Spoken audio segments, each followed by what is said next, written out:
Another day goes by. Hey, everybody. And we're still asking why. How a hero's light could fade right before our eyes. Yeah, you stood so strong, taught us how to carry on. But even warriors. Yeah, you stood so strong, taught us Everybody how to like, everybody carry on. subscribe. But even warriors, where your roar used to be. A legend gone too soon, but you live in our memories.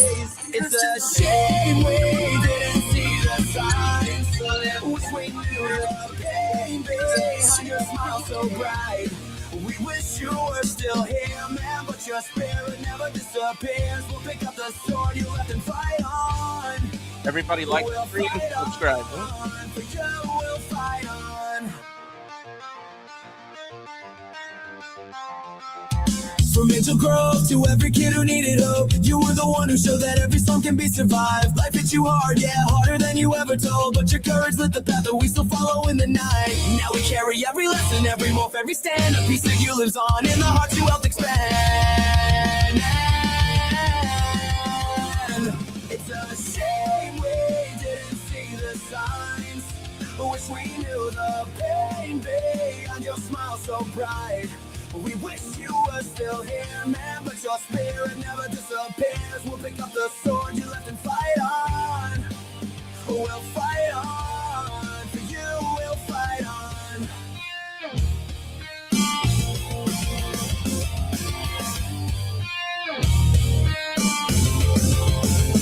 No, the hero never truly falls. You echo in the morphin' call. Green and white, black and red, a legacy that won't stay dead. We'll carry on like you taught us to. We fight our demons just like you. It's a shame we didn't see the signs. Wish we could have stood beside you one more time. We wish you were still here, man, but your voice is always near. We'll pick up the sword you left and fight on. Every shadow till the dawn.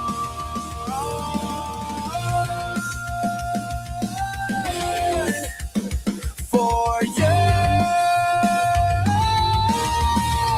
we'll fight on.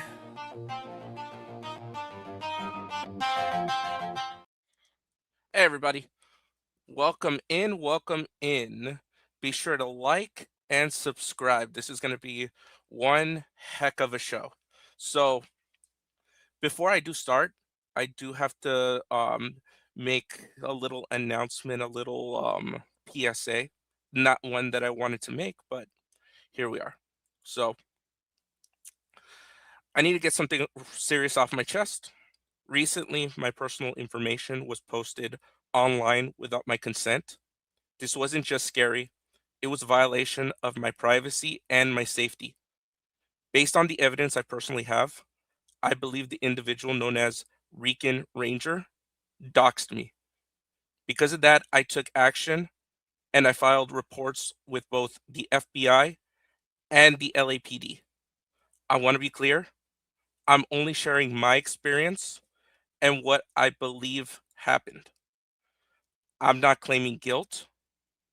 I'm sharing the facts from my side that I went to both the FBI and the LAPD.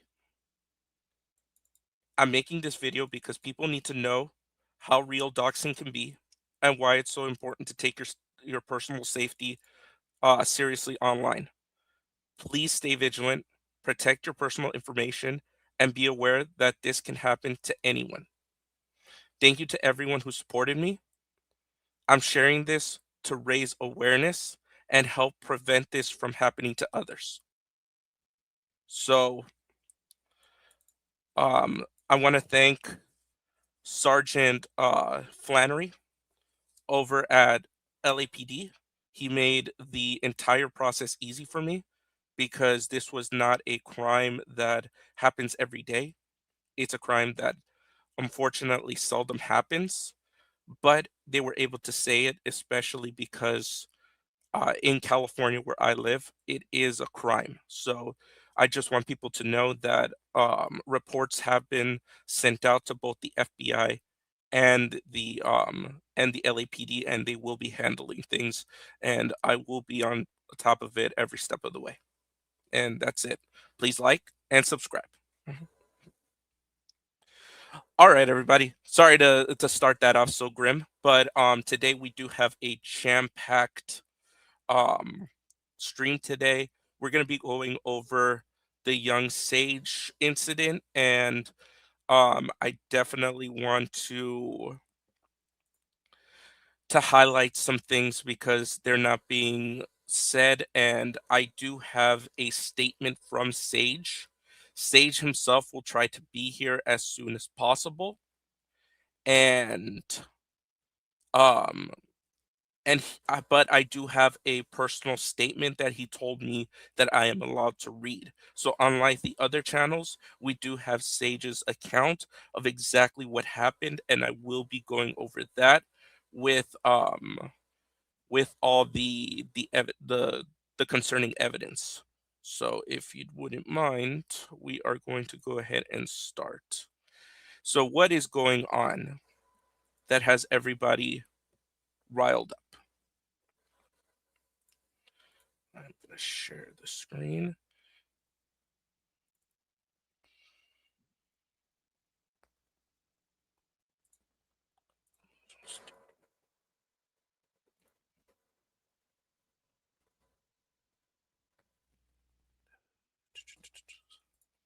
Sorry, 1 second. Image file.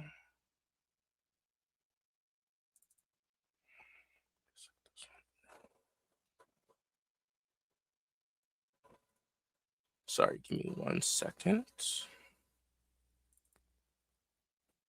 Yeah, that's it. Okay.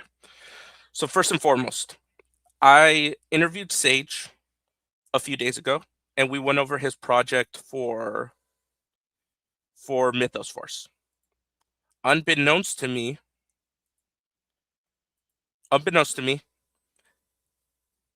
the Power Ranger community, some of the bigger heads found out that he has charges against him. What charges are these? They're publicly available, and I will be highlighting them.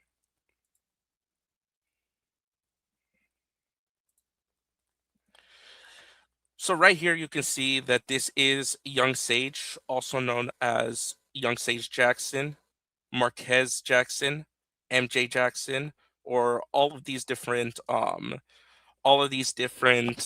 pseudonyms. So unfortunately, he has been found guilty to exposing a child to harmful material, and he is on the sex offender registry for Wisconsin.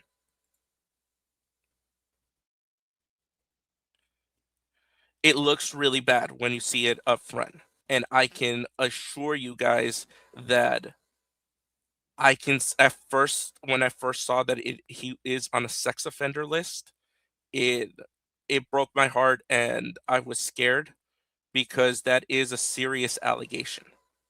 Now, the only thing that I can see is that if you take a look at the sex offender list, he is only guilty of exposing a child to harmful materials. If he was guilty of an actual sexual crime, it would read like this. Give me just 1 second.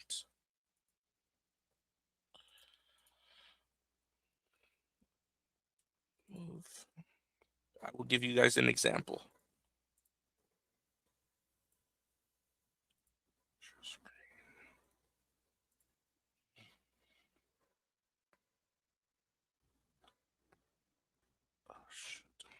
So we're gonna go ahead to Megan's Law.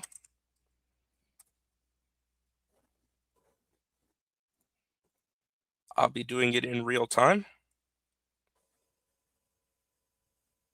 Let me just go ahead and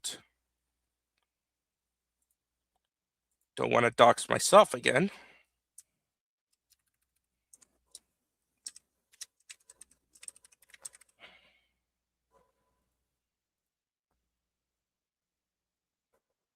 1 second, everyone.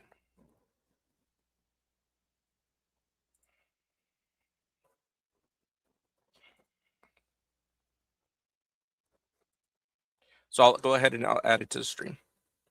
So this is an example of a sex offender, and it has all of his aliases. But look at the offenses. For example, this individual says it's oral copulation with a minor under 14 years of age by force or by fear. Why does it not say that for young Sage?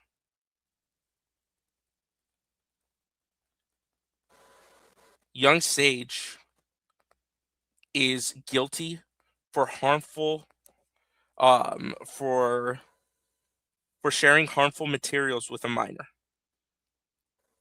I was able to get young Sage's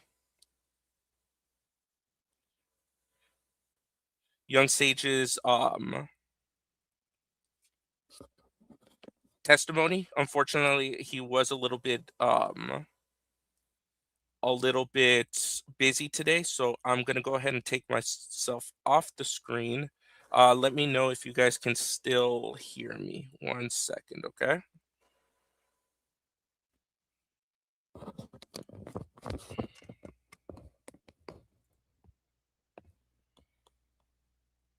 No, it says exposing child to harmful materials. That was when Shorty, my girlfriend at the time, had given me head. That was the harmful material. Okay, so to explain to you the situation, very long story short, when I was me and my girlfriend were 16 at the time. We were dating. Her name was Jasmine. She had a bunch of friends that was trying to fuck on me, and I told them bitches no. I called them out in front of the school like, y'all are some hoes trying to fuck on me. You call yourself her best friend, whatever. The bitches spread the rumors around the school that I fucked on them, so Jasmine would break up with me.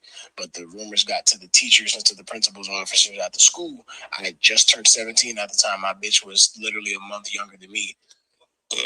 Yeah. So then your officer Mylon, racist ass cop bitch, put me in jail, and I was fighting my case for a year, not knowing what the fuck was going on. Then 3 of the girls came out writing statements saying that I didn't do anything and that it was just to get Jasmine to leave me. So then they dropped like 98% of the charges, but because me and Jasmine gave me head once, and it was consensual, but her mom was racist as fuck and was the only one that came to court and decided to juice it to make it seem like it was something that it wasn't. So considering she did that, they gave me a 4th-degree sexual assault and then exposed the child to harmful material because of that, literally just that. But it wasn't no force shit or nothing. She even wrote a statement saying what me and him did was completely consensual, and if it was up to me, I'd still be together to this day. But then because of the nature of the case, they could only put me on the registry for a minimum of like 15 years, 10 years, something like that. So I'm not a red dot in the system. I don't have an ankle bracelet. I don't have a marked car. There's not places that I can't go. None of that shit. I'm literally just on there. While I was locked up, nigga, they all fucking lied to me. The judges, 1, told me that I couldn't get a fucking lie detector test. 2, the public defender told me that if I said no contest, then I would just go home. He didn't tell me what no contest meant at all. I didn't know what the fuck that meant. If I knew what it meant, I would have took it to fucking trial. So then when I got out, nigga, and like years later down the line, thinking I was just cooked, nigga, I finally got this lie detector test that said I was telling the fucking truth about everything.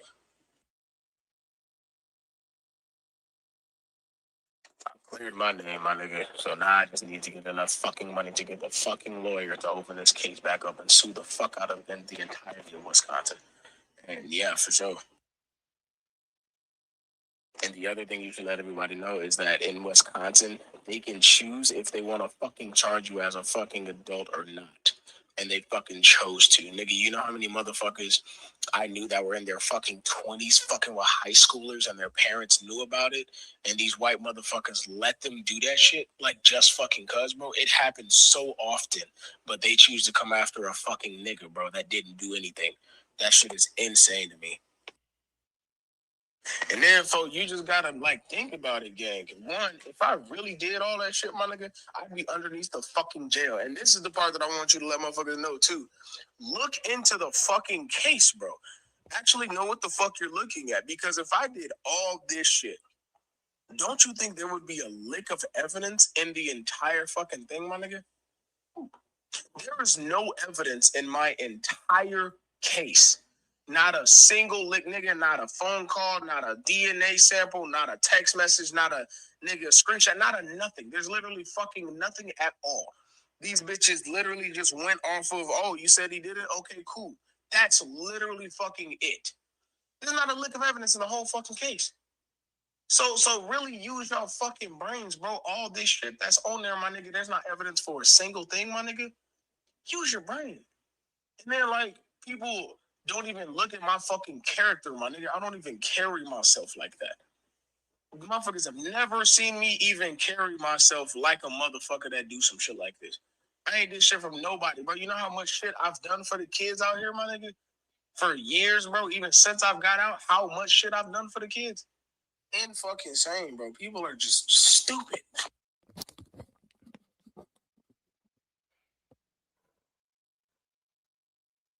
Okay.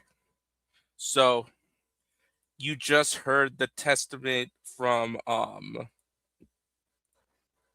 young Sage. Unfortunately, he could not be here at the moment, and we can go ahead and we can look at the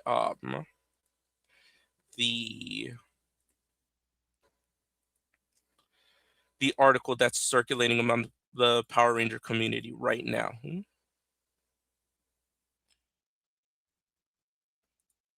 So, Fond du Lac teen charged with sexually assaulting half a dozen girls. A Fond du Lac teen is accused of choking and sexually assaulting 6 girls at a location including the YMCA, Fond du Lac High School, a church, and a transitional living facility. Marquez Jackson, 17, faces 20 charges in all and multiple felonies that include strangulation and suffocation, attempted sexual assault of a child under 16, child enticement, perjury before court, exposing genitals, sexual intercourse with the child, and exposing the child to harmful material. That sounds really bad. But remember, this is the news report before he was sentenced.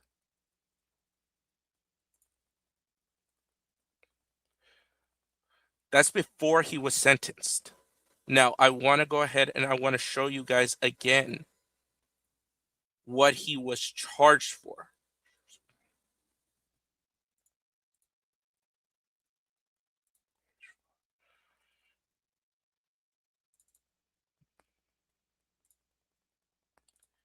He was only found guilty of exposing a child to harmful material. That's all. All 5 of 6 of those girls recanted their statements. All 5. And the 6th girl, according to Sage's the mother wanted to press charges. Here in California, I know of one girl that married her husband, but he has a sexual assault charge because he had sex with her at 7 when he was 17, and they are now married. He will always have that charge. Depending on the tier list that you are, um, tier 2 sex offenders usually require registration for around 25 years. Tier 3 is either a lifetime or, maybe required for lifetime. He's not to that point. All he did was the exposing a child to harmful materials. The harmful materials usually can be prawn, or it can be, you know, um, all these things, but in this case, it was because of oral sex. Oral sex can also be harmful material. So, unfortunately, this is the part that we're at. And I wish Young Sage was here, but he gave us all of this information to show. Now Young Sage went ahead and he got a lie detector test done posthumously. Well, not posthumously, he's not dead, but like after the court case, I meant. Give me 1 second.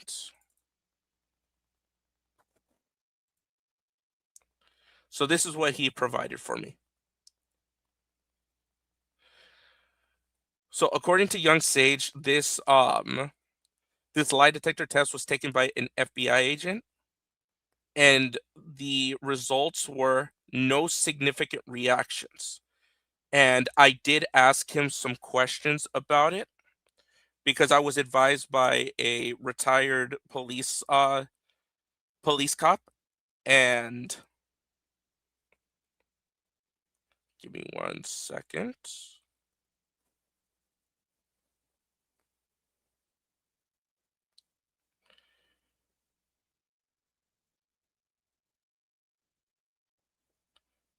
One second.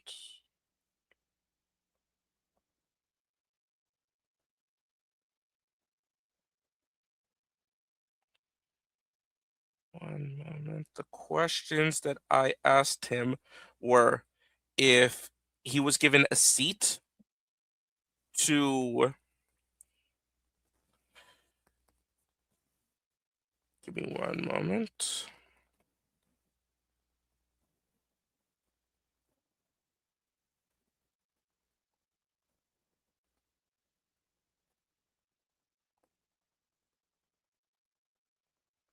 One moment. Sorry about that, folks.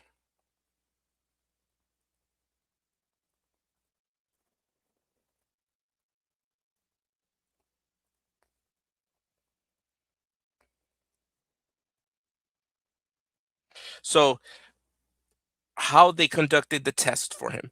If they were able to put a pressure pad on his seat, was there a blood pressure cuff on his on him, and if he took blood pressure medication?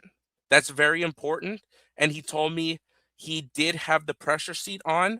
He did not take medications, and he was provided the blood pressure, the blood pressure cuff. So those are very important because that's the very most important part to taking this test. And as you guys can see, the questions were: did you physically force Jasmine to engage in sexual activity with you? No. The lie detector determined that was truthful. Have you ever physically forced any woman to do anything sexually against her will? He said no. The lie detector determined that was the truth.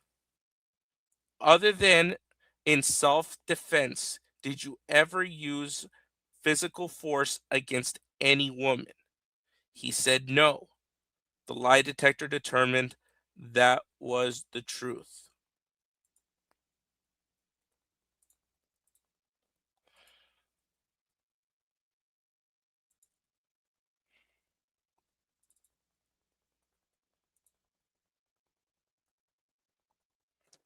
So that's a better look right there. All of them, no, with no significant reactions.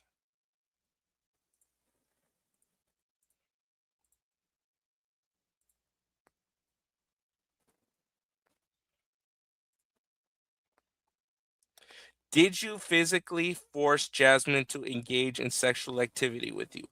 No. Have you ever physically forced any woman to do anything sexual against her will? No. Other than in self defense, did you ever physically force against any woman? No. Several programs were administered to Jackson during the course of the Series 1 examination. After a thorough analysis of the test data and no consistent psychological responses to the aforementioned relevant questions, the results of this examination were determined to be no deception indicated. Following the examination, Mark Robel of RPI advised Jackson of his no deception indicated results.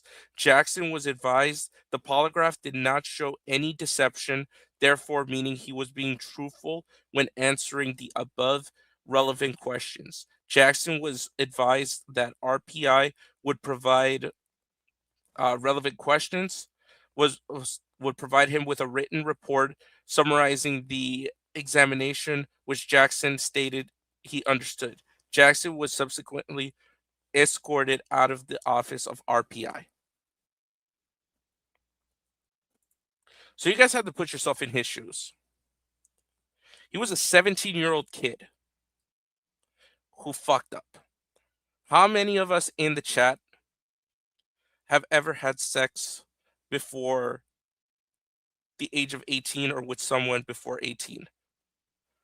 The majority of us, especially when if doing dumb decisions as kids, would be in the same boat that he is. Really think about that, because casting judgment on him for something that he did at 17 with a 16-year-old would be hypocritical. And remember, Wisconsin does not have Romeo and Juliet laws. It's very important. Many laws have Romeo and Juliet laws so that they can protect minors, because they know that minors are going to do something pretty stupid. Because remember, we all were minors at one point.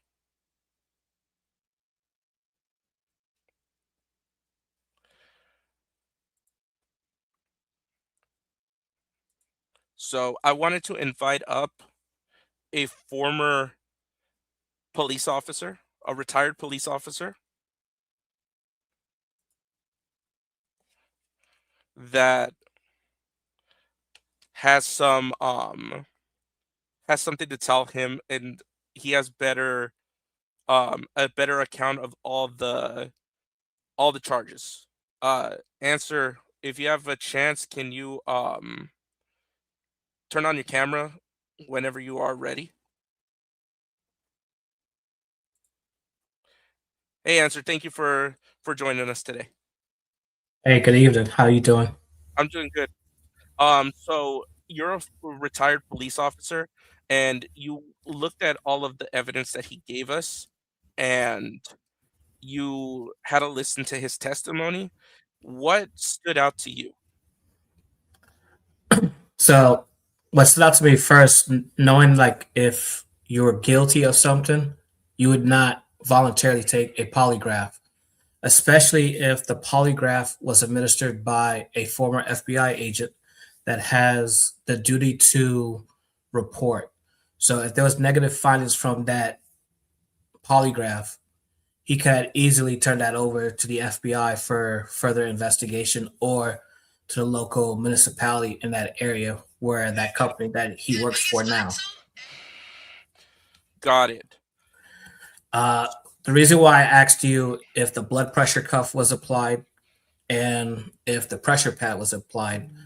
So the blood pressure, they could continuously do that throughout the polygraph screening, right? And if there's any fluctuation from the baseline that they started out with throughout the whole process, they'll mark it down. But if it stays at a normal, steady heart rate and a normal blood pressure, it shows like no signs of deception. Where the pressure pad comes into play, and I hate to be gross when I describe this, it actually monitors your sphincter in the rear end, uh, seeing if it contracts. Normally, when you're fabricating lies and then a question is asked to you when you're being deceptive, that finger's going to get really tight and that pressure pad's going to catch that. Uh, in my 24 years working with the military as a military police officer, I've sat in a room 4 times when a polygraph has been administered. So I'm familiar with the process, the setup, and how they set certain things up to measure So this is measure what you're your talking about, right? Answer? correct. Got it. So like any slight movement or anything to his sphincter, then it would pick that up, right? Correct. Got it. Okay. So, and that was important that you said, hey, like he was truthful that like He didn't take blood pressure medications, and so I'm imagining. Like Just walk us through he, it. So if he, if you were if gonna do a lie detector test on me, like, you would probably hook the thing onto me, make sure I didn't take any blood pressure medications, and then you would ask me like regular questions like, "Did you drink water right now?" or something like that. Is that something? so Yeah. there will be a questionnaire you would fill out to ensure what medications you're on. When was the last time you took taken them? And let's say if you're on a blood pressure med or a diuretic for heart issues, they would ask you to discontinue taking that 24 hours prior to the test. You can take it immediately afterwards, but they want to make sure that they have a natural baseline with you not on any type of medications. They're going to hook up a blood pressure cuff, a pulse oximeter to your finger to measure your oxygen and your heart rate.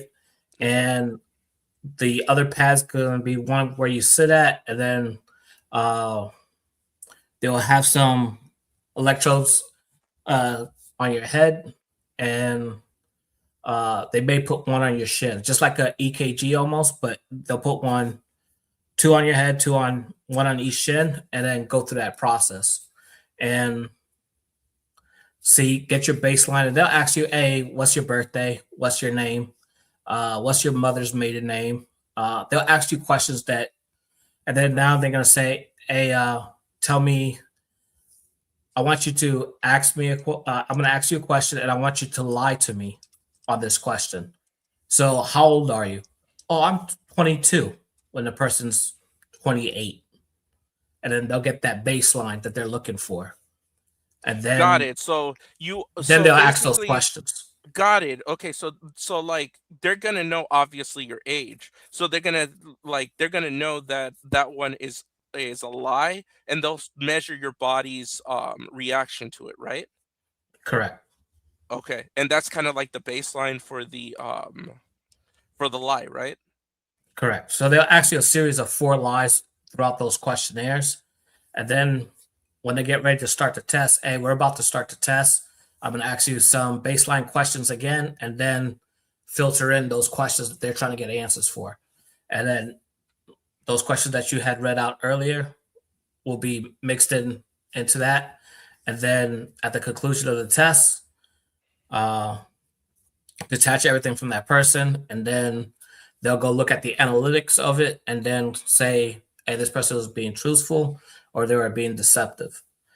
So that was the first thing that caught my attention. Then listening to the voice notes that he sent you, uh, it kind of breaks my heart to hear his perception was that that cop may have been racist and whatnot, or there may have been some bias in it. And unfortunately, that particular state does not have uh, the Romeo and Juliet laws. Mm-hmm. And that also put him in a predicament. And then also the fact that they could decide to charge as a minor or as an adult. But what's really telling to me is the fact that he's on a tier one registry, but they Yeah. didn't take away this is the most important part. They didn't take away none of his electronics. They didn't take away his access to the internet. Yeah. He's done on supervised supervision where they could do spot checks. He just have to stay on that registry for 15 years, and then he would have to just apply to fall off, or he could apply at the 10-year mark. As long as he had no bad interaction with law enforcement, he falls right off. Uh, the fact that he's not restricted in his movements, where he could go to public places like the park, he goes anywhere towards where schools are at.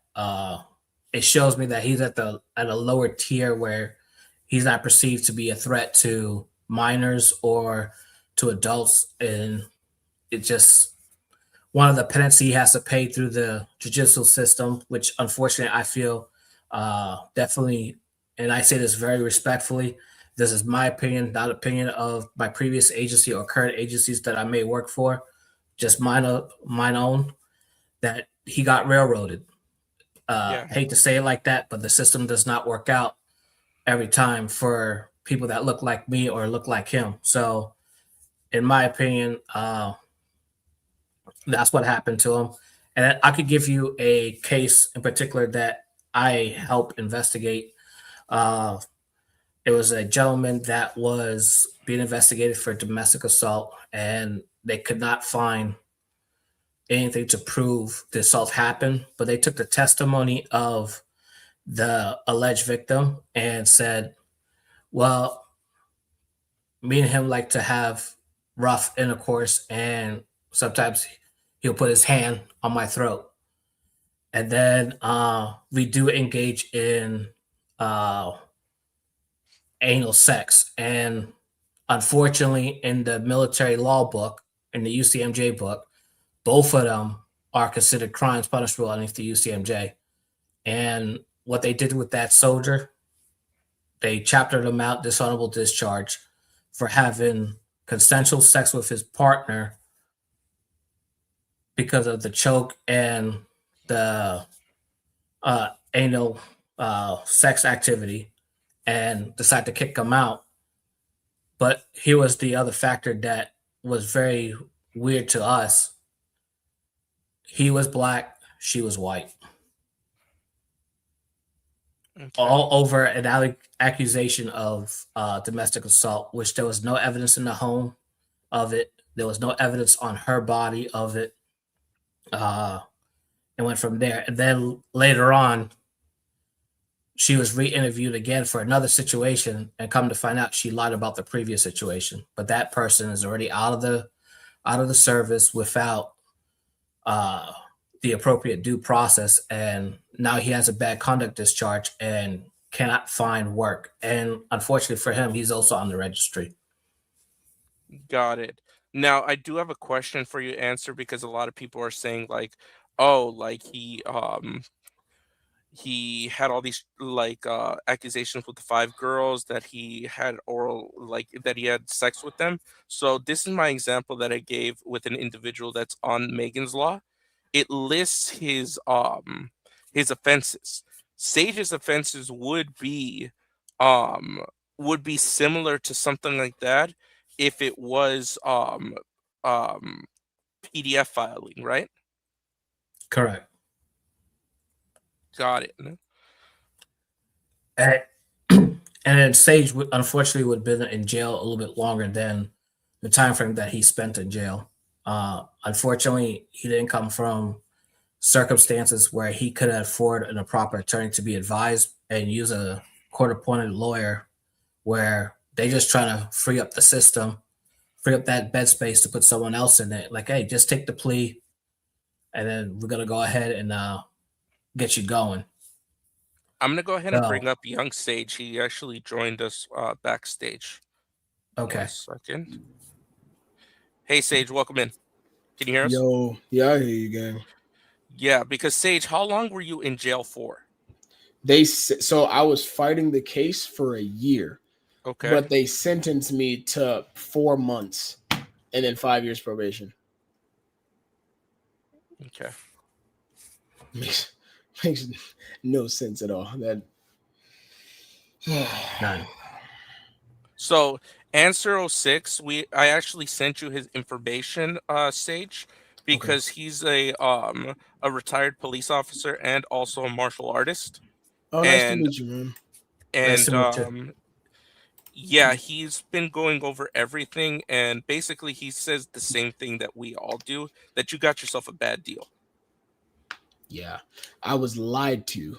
So, like, and one of the reasons that I'm suing fucking Wisconsin is because the judge and the what do they call it? It's not a Prosecutor? no, it's public defender. There we go. The public Okay. defender lied to me and didn't tell me what no contest meant. He literally told me, because mind you, I didn't know anything about the law at all. I'd never been in trouble before. I've never done anything. You know what I'm saying? I wanted to be a Power Ranger as a kid. You know what I'm saying? So in high school, my main focus was football. Like, that was my super big thing. Nothing with the law. So when all this shit happened, I had never been in trouble and didn't know anything about the law and didn't even know what was going on. They threw me in a fucking cell by myself, no bigger than a bathroom, for 7 months, and I didn't get to talk to my OG or nothing. She didn't know where I was or anything. I had to learn how to sign language through this little slot to the pod that was across from me to get them to call my OG to tell her what happened and where I was. They didn't even tell her. I was in for 7 fucking months, and I was stuck in there, period. 24-hour lockdown. And so these people all through doing all this shit, when he told me, he's literal exact words, he said, if you say no contest right now, you'll go home. And I'm like, okay, well, like, what is that? Like, what is that? And he was like, oh, just say it and you'll go home. It's just saying you didn't do anything and you'll go home if you just say this. And I'm like, okay, cool. All I heard was go home. I'm like, all right, bet. Didn't go fucking home. If I would have known what that meant, I would have took it to trial and I would have won. Because what irritates my entire soul, bro, so badly is in every case like this, there is some type of evidence. Something. If I have so many charges, like 98% of which were dismissed and read in, but I have so much shit, don't you think there would have been evidence of something? Well, that's what it sounds like, and maybe Answer, you can corroborate with this, that they just wanted you to sign that to have the guilty plea, right? Yeah, he just said, she said, like to, because I wasn't able to talk to the judge, but whenever he'd ask me a question, I could say something. So he said, when he asks you, how do you plead? Just say no contest. And that was it. And he said no contest. And didn't know what the fuck that was until when I was like 19, 20. Is when I found out what that actually was. Did you turn 18 yet? No, I just turned 17 when this happened. My girlfriend at the time that was 16, she was a month younger than me. I just turned 17, and then we were going to celebrate her birthday when she turned 17 a month later. Angel, if you're able to look it up right now, can Yeah. you look up what age does Wisconsin consider someone as an adult? In Wisconsin, they can choose to make you an adult when you're 17. That part I understand, but that's why. What I'm wondering is why you didn't have a legal guardian with you when you was talking to the lawyer, since you was 17 at the time. So that's my question. So in Wisconsin, the general age of majority is 18, making you a legal adult for most purposes like contracts and general legal responsibilities. But there are exceptions where it can be 19 or even 21, with 17-year-olds also treated as adults in certain criminal justice matters. So I would write that down and pose that question to your attorney when and if you decide that you're going to seek legal recourse to the state. Like, how come my parents wasn't afforded the opportunity to be in the room with me when I'm talking to my attorney to figure out if this is the right path for me, versus them saying, hey, just plead no contest and we're going to free up a bed to put someone else into that bed and get you out of the system, but still keep you in the system by giving you the probation and putting you on the registry. Another question I have for you, if you don't mind me asking, do you have all your electronics, or did they take any? I have everything. Did they take everything? Did they take anything away from you? No, they've never taken nothing since the whole time, even while I was on probation. They literally told me, because like I don't remember too much, but when I first got out, they were explaining like different levels, I guess. And they were saying like I was at the bottom level, so I don't have a marked car, I don't have a GPS, there's not places I can and can't go. Like my electronics, I can still have them, I just have to be on there.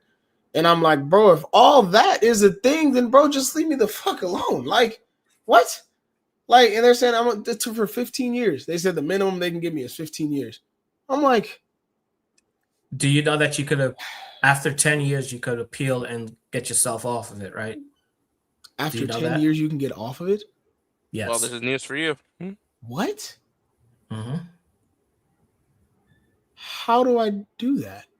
You would have to apply through the course of whatever court that you was found guilty at. You have to apply through them and seek removal after 10 years, providing that you have no other interaction with law enforcement within that 10-year window.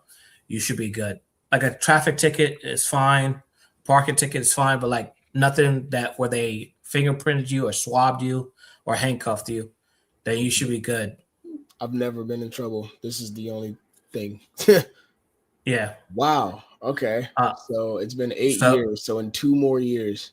2 more years that could take you off the registry. You could appeal it and actually come off, and then showing patterns of good conduct, and hopefully that works. But to officially expunge everything out of your records is the process.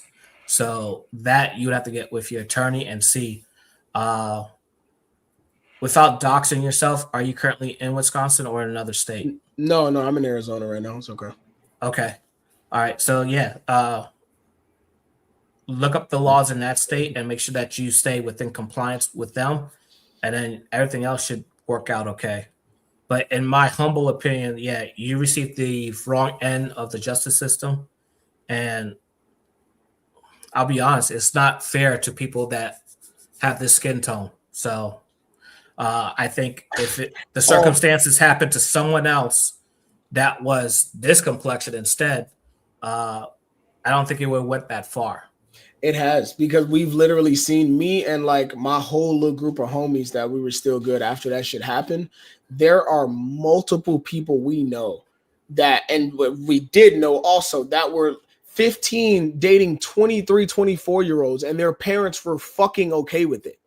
Literally cool with it. And I'm like, so y'all are cool with this, but I didn't even do shit and y'all on my ass when I was a month older than my girlfriend? What? If I may ask, what was her complexion? She was white. All of them were white. Everybody was white. I was the only nigga. No, let's not use the N word. I was the only black dude. I was the only black dude. That's it. And a bunch of white Yeah. folks. Yeah. And then like the fact that you volunteered to pay for a polygraph and knowing that that person was a former or a retired FBI agent, you took a risk doing that, because if it had came back as deceptive, that could have been forwarded to the courts to hurt you even further. Oh, I for didn't them know to possibly Yeah. reopen the case. But the fact that you took a risk and a gamble and saying, you know what, I'm going to take this polygraph. I know it's not admissible in court, but it'll show that I'm not lying. And then if it did show that I was lying, he can forward it to a law enforcement agency. Hey, these questions I asked him were incriminating questions, and they could hold charges in your state. You may need to reinvestigate and re-pursue it. So Right. good on you for standing on your beliefs that you was innocent, that you didn't do anything unlawful, and it's there you crazy go. because when he told me that I wasn't allowed, because that's the first thing I like thought of when all this shit first happened.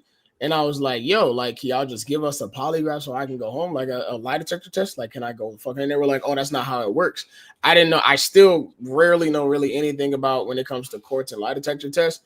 But then I went under the influence my whole life thinking that I could never get a lie detector to help me with this. No. And Well, the lie detector test is not admissible in Yeah. court. You can't use it for court proceedings, yeah, but you could use it to show, like, to the investigators, like to the police, he's telling the truth, and maybe they could use that to steer their investigation. But as far as using it for court to exonerate you, not necessarily so. But like, say if it came back deceptive, though, they right. can say, "Hey, you need to look at this question here, dig a little bit here, scratch the surface a little bit. Oh, we got evidence on him here because of his mistake of saying no when it was a yes." If that makes Right. sense. Yeah, Yeah. basically you couldn't use it against. So just to make sure, just for the layman answer, you can't use it in court like to defend you. But like, had it been truthful that you did harm those girls, they would have forwarded it to the court, and then you would have been screwed. Good to know. I mean, I wasn't worried regardless, bro. I just back when I got it, I didn't know that you couldn't use it in court until way later. But in my brain, I'm like, something told me to look this shit up and like see if I could get one. And lo and behold, I could. And when I went through the process, I literally cried when he told me that I was being truthful that whole time, bro. It was such a relief for me to have that now, of like my evidence that I've been telling the truth this whole fucking time. And like it just irritates me that like I don't know much about the law, and I want to study it a little bit more, because now I don't know like who to call, who to talk to try to get this thing open back up. Because everywhere I call, they're like, oh, this is a civil matter, like, if you want to sue the state or whatever. And no one's pointing me in the directions that I need to be pointed in, because this is an easy case to win, and it is a huge case to win. And I need this shit because it's literally trying to take my life away over nothing, over shit I didn't even do anything. Yeah, So it's unfortunate. And then what you could do is use that information you have to try to go after them civilly, but in a civil process, hopefully they could expunge your record at the same time as well. Mm-hmm. that's what I want. That's what And I want. then remove you immediately off the registry and then go from there. Like normally I wouldn't get involved in situations like this, but after hearing what I heard and then seeing some of the evidence, and I'm like, man, I'll put my neck on the line for that one, and just tell you what I know from the system. And yeah, I'm calling it out. The system's not fair to those who look like me and you, and it's one of the reasons why I went into the system to try to help some wrongs. So my strong recommendation is find yourself that lawyer that could help you and get you on the right path to try to go after them civilly to get that removed, and then stay away from that state altogether. And Oh, that's why I left. yeah, That's why I fucking left. Because yeah, ain't no way, bro. Y'all and it's crazy because there's even more evidence. One of the girls that were involved with the case, I literally I talked to, like, she reached out to me like a year and a half ago and literally told me that Officer Milan, it was the officer at the school, was telling them to try to lie so she could put me in jail. Was trying to coerce them into saying shit that they didn't want to say to try to put me in jail. She literally has she said that her mom has the email from Officer Milan emailing her mom to tell her to come to the school and shit. And then when they went up there, her mom was even there too and was listening to Officer Milan say, you sure you didn't do this? Like, it's okay. You can tell me, like, oh, we'll just write this down. Ooh, what? And then so you were just 17 too. So basically you were just a kid and you were just like, I just want to go home. I don't want to be here anymore. Like they're all lying on me. Like I don't want to be here. Like whatever it takes to get me out of here. You weren't thinking about you in 2025 about to make a movie because that was just 4 months ago, you know? You had Yeah, no yeah, idea that it would affect you this much. I and And that's the what they really other were didn't. hoping for. Mhm. the other thing that I thought was interesting, it was the fact that they put you in a special housing unit, because you said you only had a box like this to communicate to the guards, and that the fact that you didn't was able to leave that area, they were protecting you from the other guys that was in that facility. Because normally when people go in for crimes in sexual in nature, the the inmates in there would normally take care of that person. So the Mhm. fact that they housed you in there, they were looking out for you in a sense. But I bet it definitely left a psychological trauma for smaller spaces. But Yeah. Like, I'm dog, just my whole time in there was insane. Like, it was literally the most traumatic thing I've ever been through in my entire fucking life. Being in there with actual real criminals, gang. Real criminals that have murdered people. Never thought 1 minute I'm literally like playing football, going to school, and plan on going to my homie's crib, and the next I'm in a fucking cell no bigger than a bathroom. And for an entire year, when I finally got put into, normal population and stuff like that, getting into fights with people when they find out about my case, like, bro, I didn't do shit, and they just don't believe me, asking to see my paperwork and shit. And I'm Yeah. like, bro, what the, like, dog, I'm 17, never done shit my whole life. Mind you, I'm a nerd, you know what I'm saying? So I wasn't, you know what I'm saying? Yeah. I'm just now getting rid of the trauma that I had when I was like 13, 14 with my brothers and shit, trying not to get in more trouble. You know what I'm saying? So, like, bro, that was that was the most messed up shit Yeah, because they I've ever. literally Yeah. kill people over that paperwork. Yes, I've had to fight people on multiple occasions. I have fought maybe like 15 times while locked up for that year and that little 4 months, bro. As a kid, fighting grown Hmm. ass men trying to plead the case, bro. I didn't do shit. Like, bro, I'm literally in here for no reason. Yeah.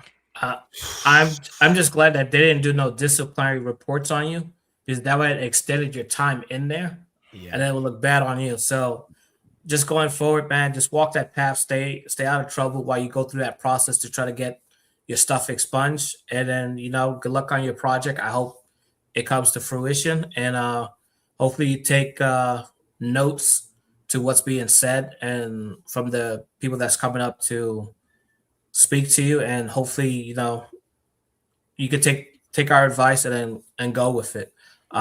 Angel, if you don't mind, give him Yeah. my contact info. Yeah. So that way, if he needs to reach out, he can reach out, and then we'll go from there. Good luck to you. I hope everything works out. I appreciate you, man. All right, man. No Thank you, problem. Answer. So I have another person that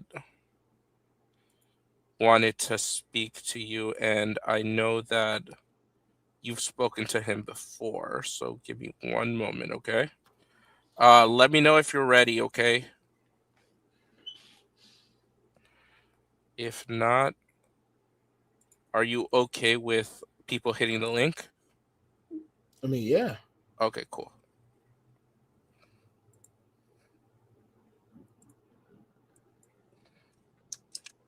Just remember what I told you, man. Like, try to keep it as civil as possible, and just don't don't don't buy into their hate.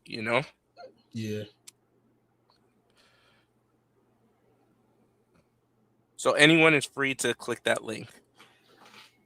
You guys can ask any questions that you want or do anything. We're more than happy to answer anything for you.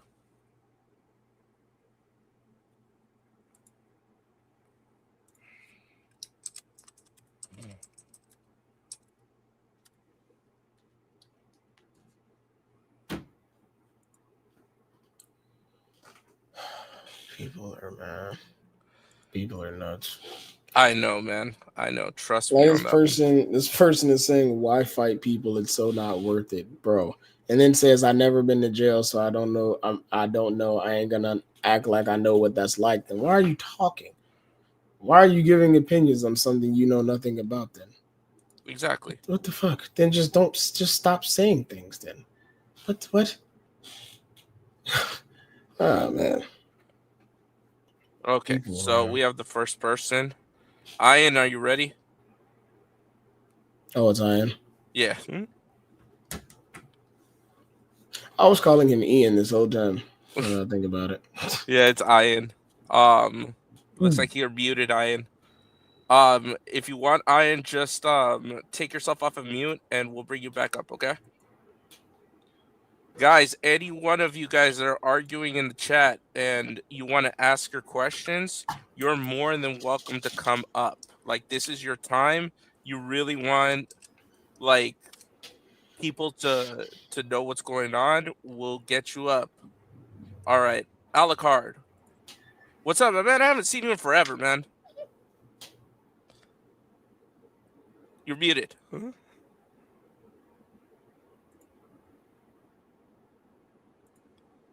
You're muted, Alucard. Can you hear me? Yeah, we can Yeah. hear you. What's up, dude? I haven't seen you in forever. Yeah, I've been dealing with a lot. Like I said, I've been going through a lot of. You're in Europe, aren't you? Wait, hold on, let me mute. Hold on, give me 1 second. I'm sorry. For sure. All right. Yeah. Yeah, you're in Europe right now, right? You said, I thought you you said, were in Europe or something. no. Oh, okay. No, my grandma had passed. Oh, Yeah. I'm sorry. And yeah, I just been, like I said, I plugged myself from the internet. I just been trying to, refocus myself, keep myself in order. I get you, brother. I'm glad that you came up, man. We're all trying to give positive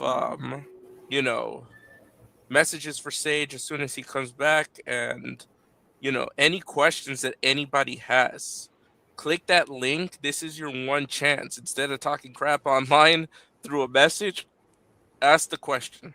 Well, so with Young Sage, like I said, it sucks. This how the system is. I mean, at the end of the day, I mean, at least you're trying to fix it. Just don't let the hate get towards you. Don't let what people say get towards you. At the end of the day, you know you're innocent. You know what you did, and that you're not wrong. So, Yeah. like at the end of the day, don't let the hate get to you. Don't get inside your head. Just keep moving forward and keep with the positivity. You're on to something great. Okay. Like I found you on TikTok, which I was like, oh, cool. Look at this young brother doing good things. You know, look, I saw you with the suit. I'm like, okay, keep on going. And when that allegation came out, I was like it's at the end of the day, you're trying to prove that you're innocent. It sucks. It sucks. Yeah, I've been dealing with it for 8 years. Trust me, I know it. Yeah, I think what sucks the most that when I hear about it is thinking of myself when I was 17, and then like the when he says, "Oh, I didn't know what no contest meant." I was 22, and I didn't know what no contest was when I had a speeding ticket, and they Yeah, were like, "You could go home if you just do no contest." I was like, "Wait, I didn't know that was an option." They were like, "Yeah, plead no contest." I was like, "Fuck it, not guilty, guilty, no contest, fuck it." And then they were like, "Nah, no contest means you're guilty, stupid." And I'm like, "Damn it." yeah. I mean, and that's with public defenders. Sometimes the public defender he's not on your side. He's just it's a little check. It's a little check for him. You're just checking a box. He's just trying to streamline the process. Like even though like attorneys they cost of money, they're worth it. And I'm Yeah, not saying that to you, just in general. I'm saying to anybody who's listening, get an attorney. It doesn't matter. For kids, at the end of the day, because you were a kid, it sucks. It sucks to the age of consent or whatever state you're in. It sucks. Like, but at the end of the day, look, like I say, you're on to something. Keep pushing forward. Don't get into your head. Do not let people get you down. Okay. yeah.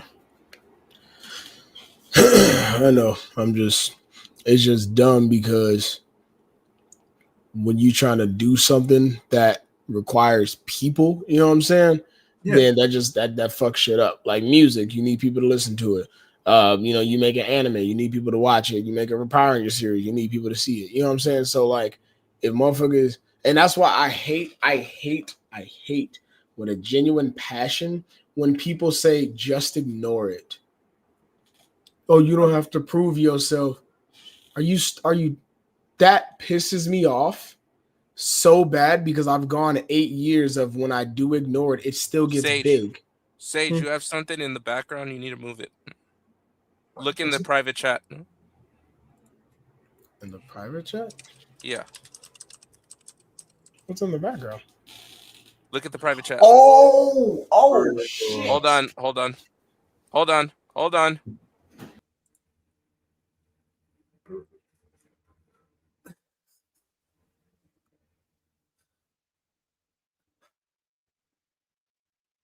I'll wait because I do want to tell him something at the end of the No, day. for sure. That's why I'm adding him to the stage. Yeah. All right, are you good, Sage? My bad. Okay, It's just Dragon Ball Z. okay. Okay. Fact. If I can give you some advice, and this is the advice I can give to you, you're gonna get told 1,000 no's, but with the one yes you're gonna get is gonna make everything worth it.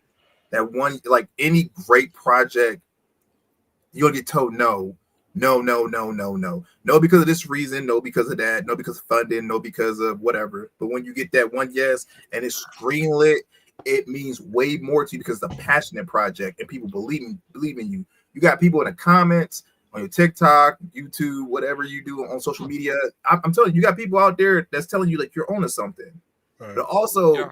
keep a positive image at the end of the day too. Be a role model to like you said, you want to be a Power Ranger to kids. Be a role model to kids. Set the example as well. Like moving forward. Like I said, I have no doubt that you're gonna beat whatever case you're gonna go into. Like I have no doubt. But don't let it define you. Yeah. Okay. I appreciate it, blood. Thanks, Alucard. I'm gonna move you down, and I got other people to come up. All right. I Hey, appreciate you. man, don't be a stranger. All right. Like I and won't. subscribe. I'll be here. Okay. All right, dude. All right. That was Alucard, and now Ian is ready. Hey, Ian.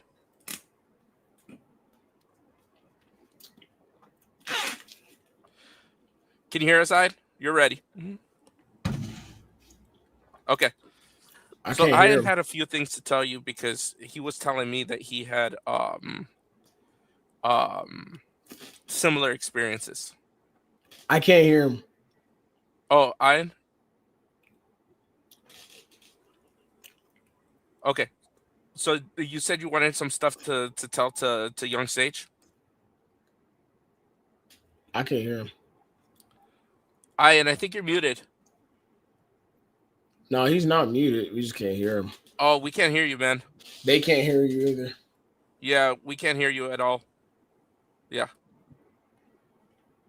Okay. Hmm. We'll bring up, I guess. What's up? Hey, Ray. Ray? Oh, Oh, okay, she wanna leave now, huh? All right. where'd I she see how it go? is. What's up, Nerd Talk? Hey, how's it going? Oh, I hear Good, him. man.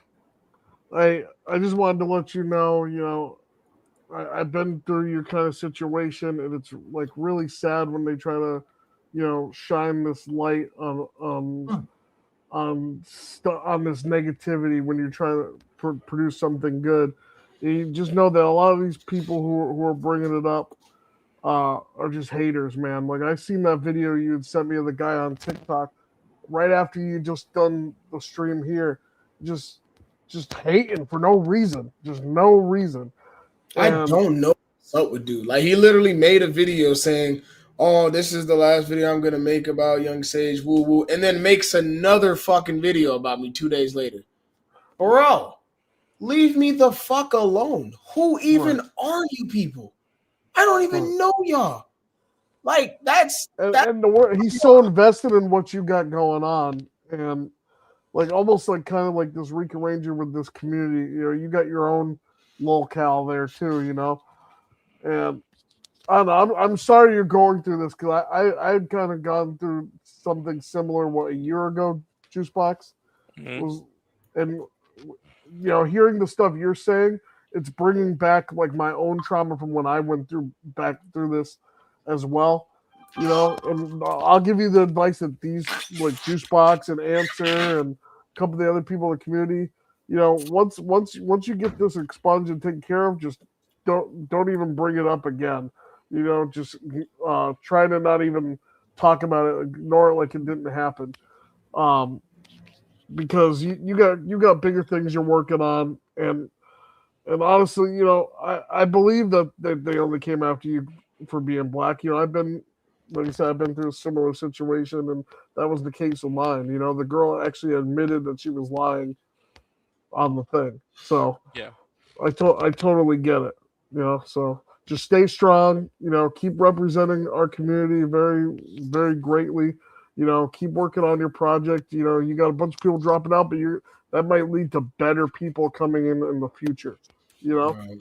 And Exactly. just take this next step and keep doing good. I appreciate you, blood. And if you need any help, let me know.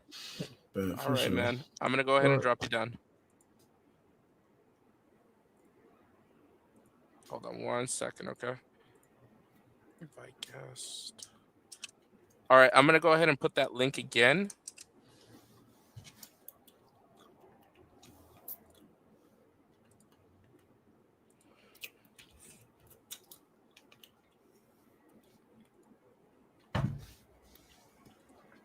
Y'all can click that link and come up. I'm gonna go ahead and bring up Geek Zip podcast. What's up, Geek Zip? What's up, Juicy? How you doing, Hey, buddy? what's up, man? Hopefully you got everything sorted out from earlier. I hope. All my Yeah, best to you on that. more or less. It's Sage, still ongoing.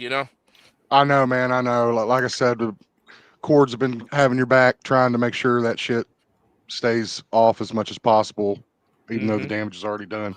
I'll come up later for that topic. Young Sage, big Yeah. fan of your work. Thanks, I'm man. not going. Look, here's the deal. I've been sitting here while Juice has been talking, trying to figure out what I'm going to say to you. I'm a 42-year-old white man, so I'm not going to sit here and try and relate to what you go through or what you've been through or what you continuously go through. My children are of mixed race. So, I have seen it, but I'm not going to sit here and act like I can relate. Um, what I can relate to you, man to man, is in terms of your career and where you want to go. I have been where you are. When I was in high school, the only thing I ever wanted to be was a radio DJ. That was like the way out of my town, my little shithole town in West Virginia.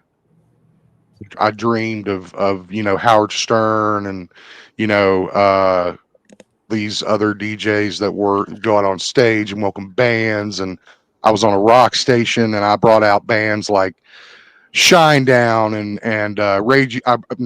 Geez, I wish I brought out Rage Against the Machine. 3 Days Grace.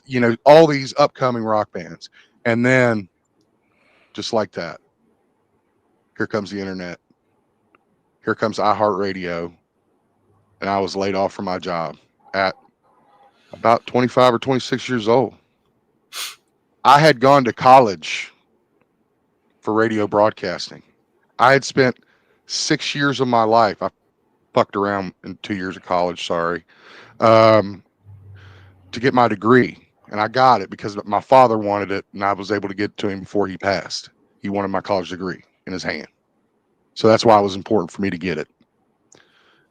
What I can tell you, man, is when you think everything is over and you think that you can't possibly see a way out and you can't possibly have a future because everything you thought was going to be your future has been shattered, keep your head up, man.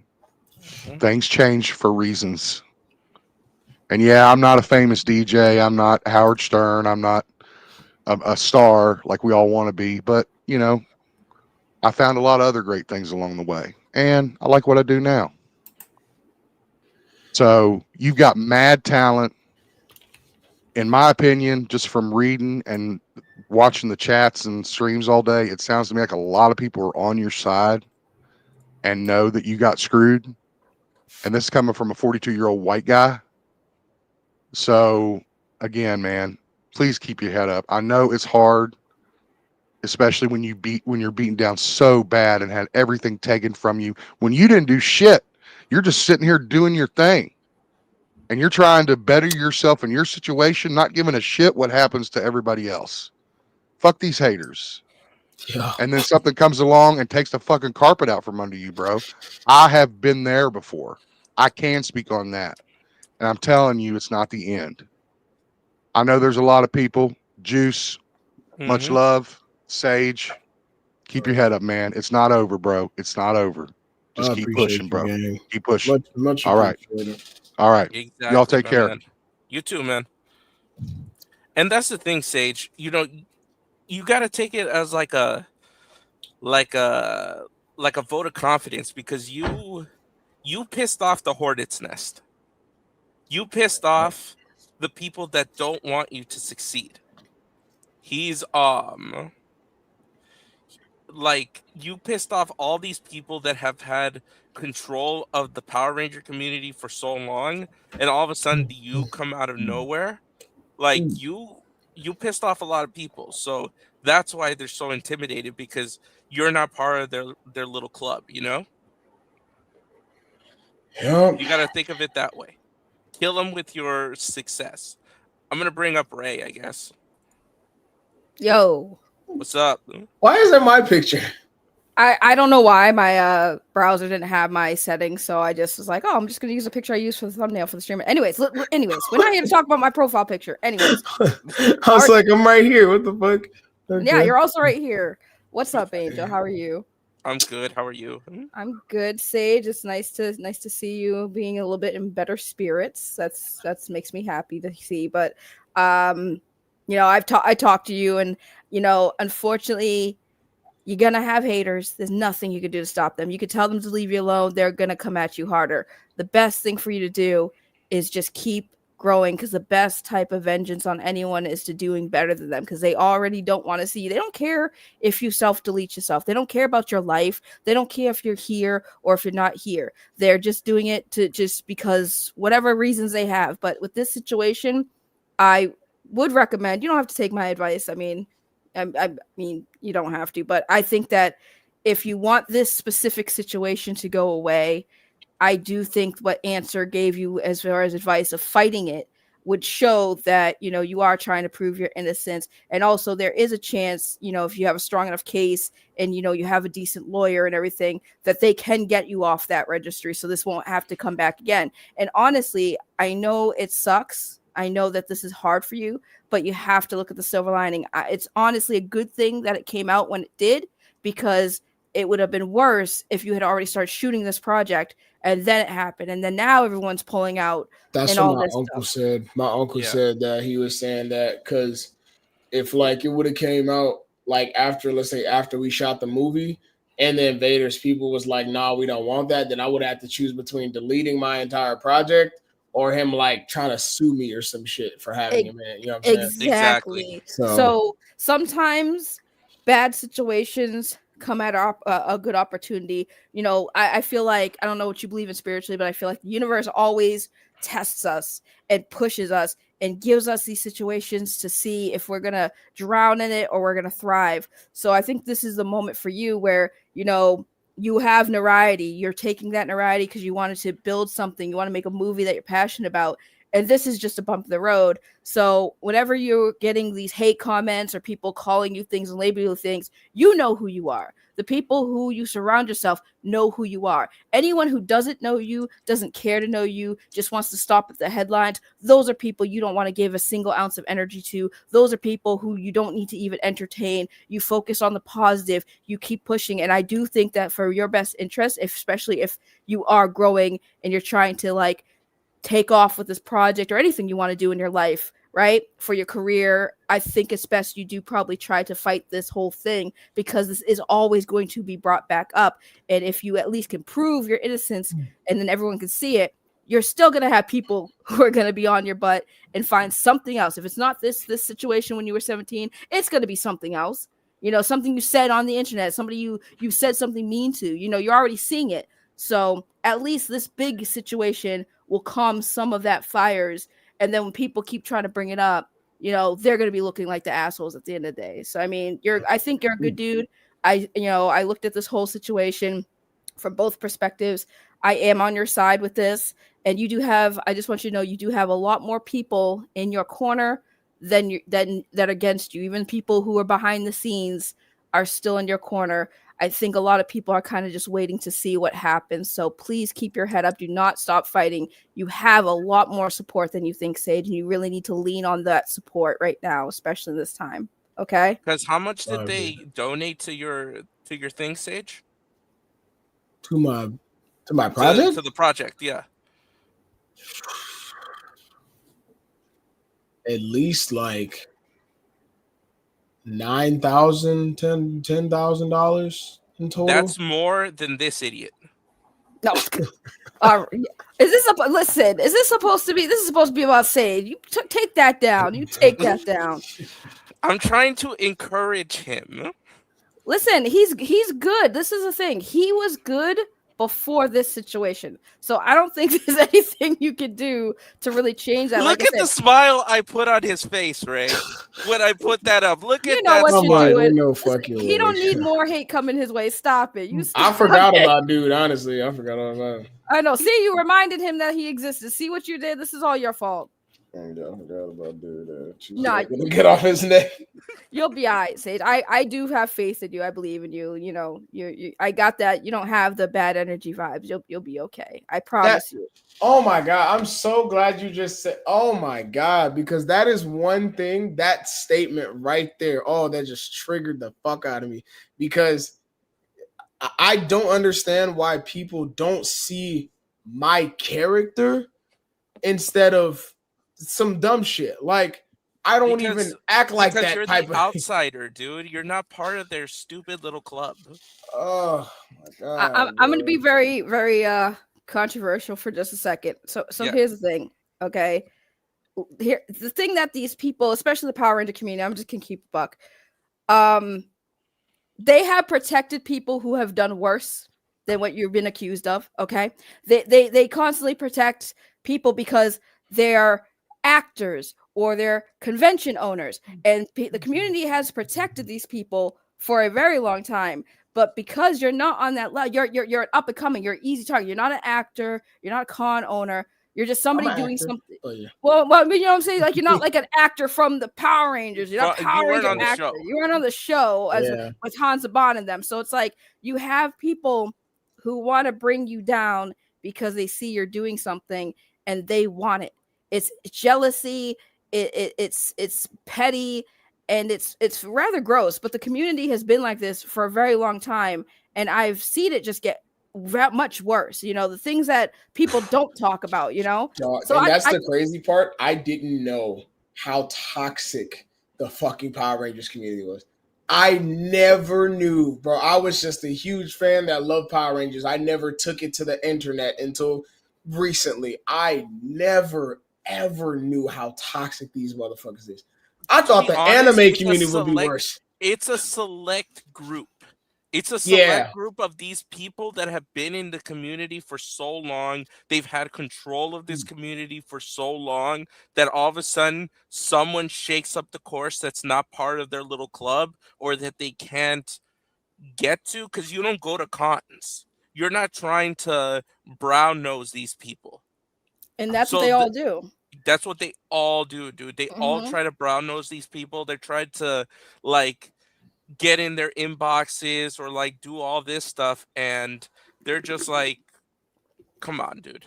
And they protect them. They protect all the rumors of certain actors out there. Like, I'll name drop because this is very public. Michael Coupon, who I believe was the Time Force. I think he was in Time Force. I think he was Time Force Blue Ranger. Yeah. He was accused of stuff with minors, and like the fandom, they all sided with him before even finding out if it's true. They just immediately sided with him. Now, see, if he wasn't a Power Ranger actor, people would probably look at him different, or at least ask more questions. But they instead, because he's a Power Ranger actor, they let that slide. They completely like, we support you. We believe you didn't do anything right away. Okay. They do that all the time in the community. And like I've told some people today, if you guys have this energy for Sage, please keep that energy for all the other Power Ranger actors in the Power Ranger community who have rumors and accusations against them that y'all choose to ignore, and continue to support these actors by going to their booths and buying their merch and taking pictures with them just because they have done something in the 90s. A lot of these actors haven't done shit since the 90s when they were on the show. So I'm sorry. I'm glad you guys want to idolize these people, but like, they don't do shit now. They just make their money going to conventions. Okay. You have somebody here who's trying to do shit, who's trying to do something new. Everybody knows the Power Ranger franchise is on its way out. They're so desperate. Hasbro's letting Disney do something with it because Hasbro can't do it on their own. And when Disney had it, they gave it back to Hans Saban because they couldn't push it. Disney couldn't push the Power Ranger franchise. So it's up to the fans to do it, right? So again, have that same energy next time you go to a con. Ask Michael Coupon what happened with that case against him and that little girl. Ask him. Oh, no, you won't, right? Because you just want an autograph. Ask some of these convention owners about the rumors about them doing stuff with little girls. Oh, you won't, because you paid to be at that convention. So keep that same energy, folks. Don't be coming at Sage talking about some stuff that happened 8 years ago. And he already explained, and there's evidence that he was falsely accused. Like, there's enough evidence where you can look at that and say, something smells disgusting about this case. Something doesn't smell right. Because trying a person at 17 as an adult for that charge doesn't make sense. They usually only do that for cases where minors commit murder or disgustingly heinous acts. Like, I'm talking like violent acts. They will try minors as adults. This whole thing, it's weird to see a 17-year-old be tried as an adult for something like that. So again, use your brains, people, and keep that same energy for the entire community when there are rumors and actual court cases involving some of the people that y'all like to ignore. And that's all I'll say. I'll stop ranting and raving because I know there's people in the back. All right, Sage, you got my support. If I get hate for that, oh well, I don't care. Focus on the love, not the hate. Angel Pass, I won't troll you. Pass I like still you. suck. So. Okay, bye. Bye. And that was Ray. Juice, I'm gonna only have time for like one more person comes up. Okay, I gotta go see my brother.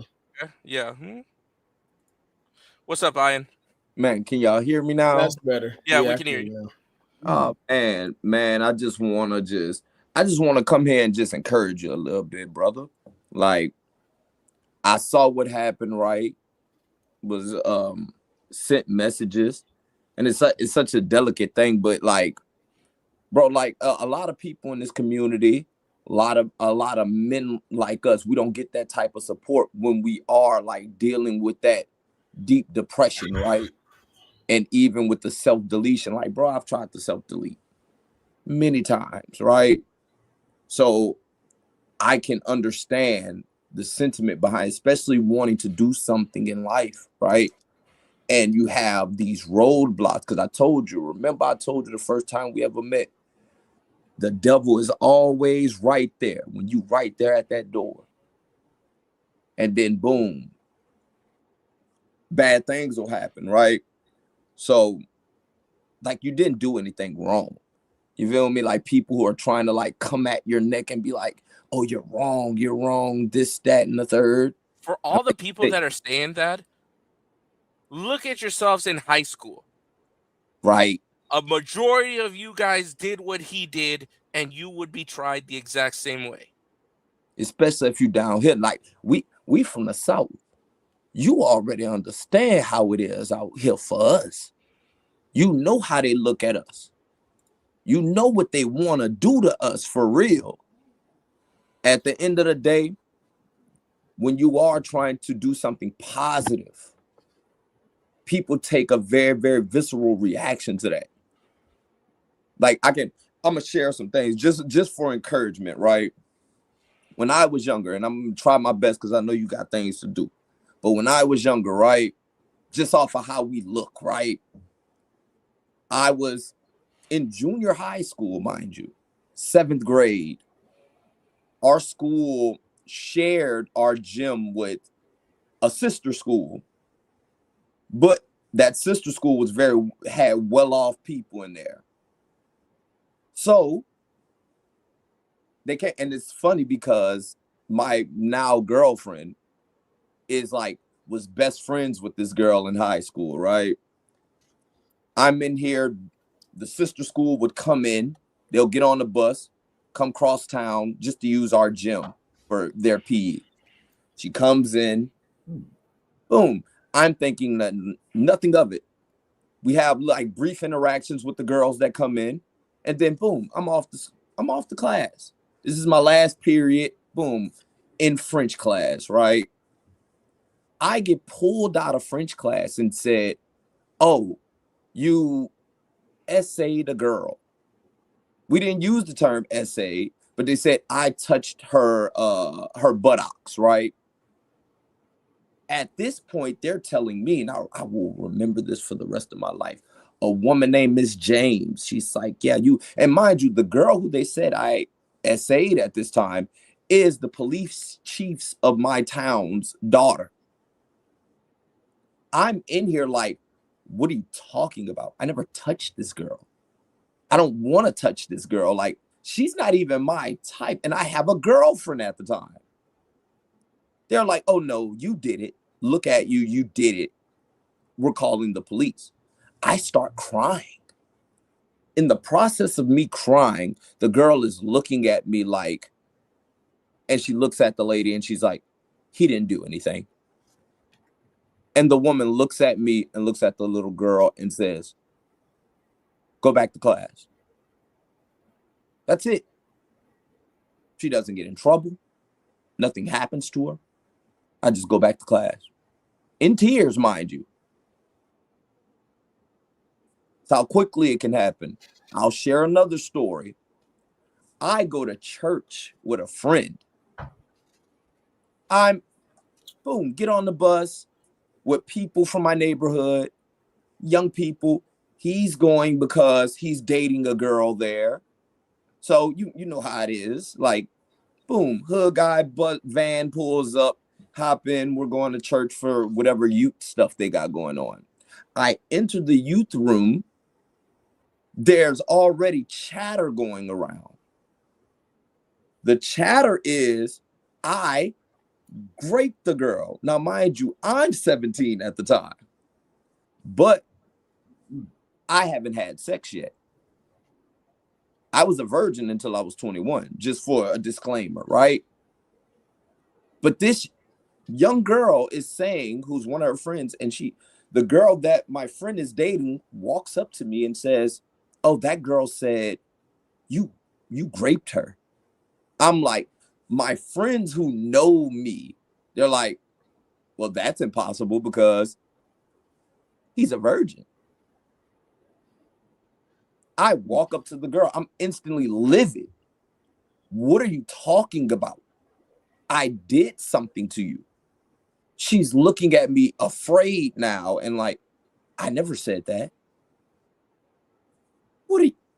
So that, and I want everyone in the audience to understand this is how easily things like this can happen to men that look. And then the thing about it, just because how him and I look, it is believable to these, especially because Wisconsin is a woman's state. So that's all I heard growing up is Wisconsin is a woman's state. Wisconsin is a woman. I'm like, I don't even know what the hell that means. I found out what the hell it meant very fucking. And I even have homies who went through the literal same shit.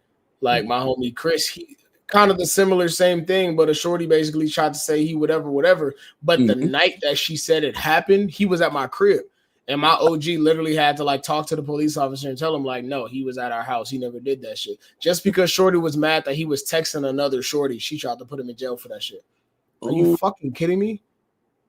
Are you fucking kidding me? To where if he wasn't at my crib, they never would have known. And my OG had to testify for him. Luckily, he got lucky as fuck he was at my crib, but we could testify for him.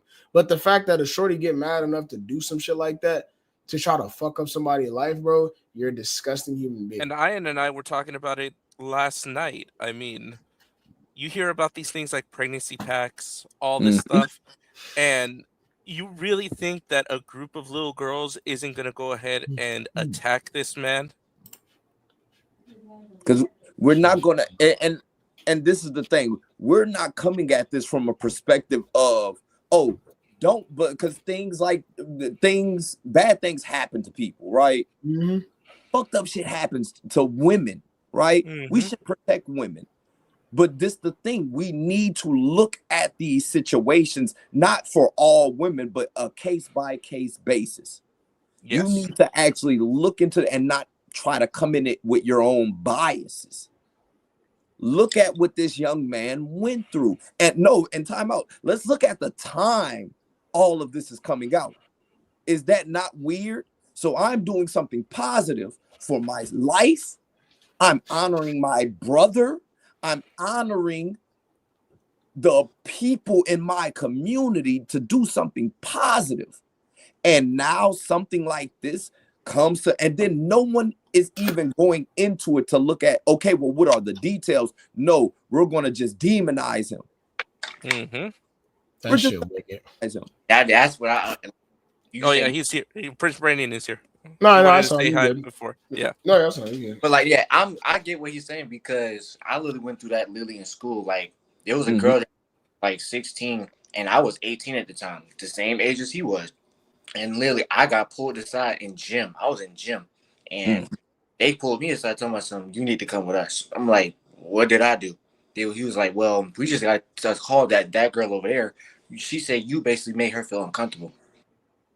I was like, all I said was, hey. All I said was, hey, reading all that stuff. I don't understand how she felt uncomfortable. Like, well, she said that you touched her and you tried to basically X her. I was like, no, I didn't. I did not try. All I did was shake my hand and say, hey, how you doing? Introduce myself. So I got pulled for all that. And then my mom now basically like, oh, you did this. Why did you do all that? I'm like, I didn't do anything. I didn't do nothing. And this is what pisses me off. Exactly what you're saying. It's insane that when I posted my video game, hundreds of men were coming to me and DMing me and telling me how they went through the same shit. Hundreds. It's just that you, unfortunately, were the one guy that they didn't get off his neck.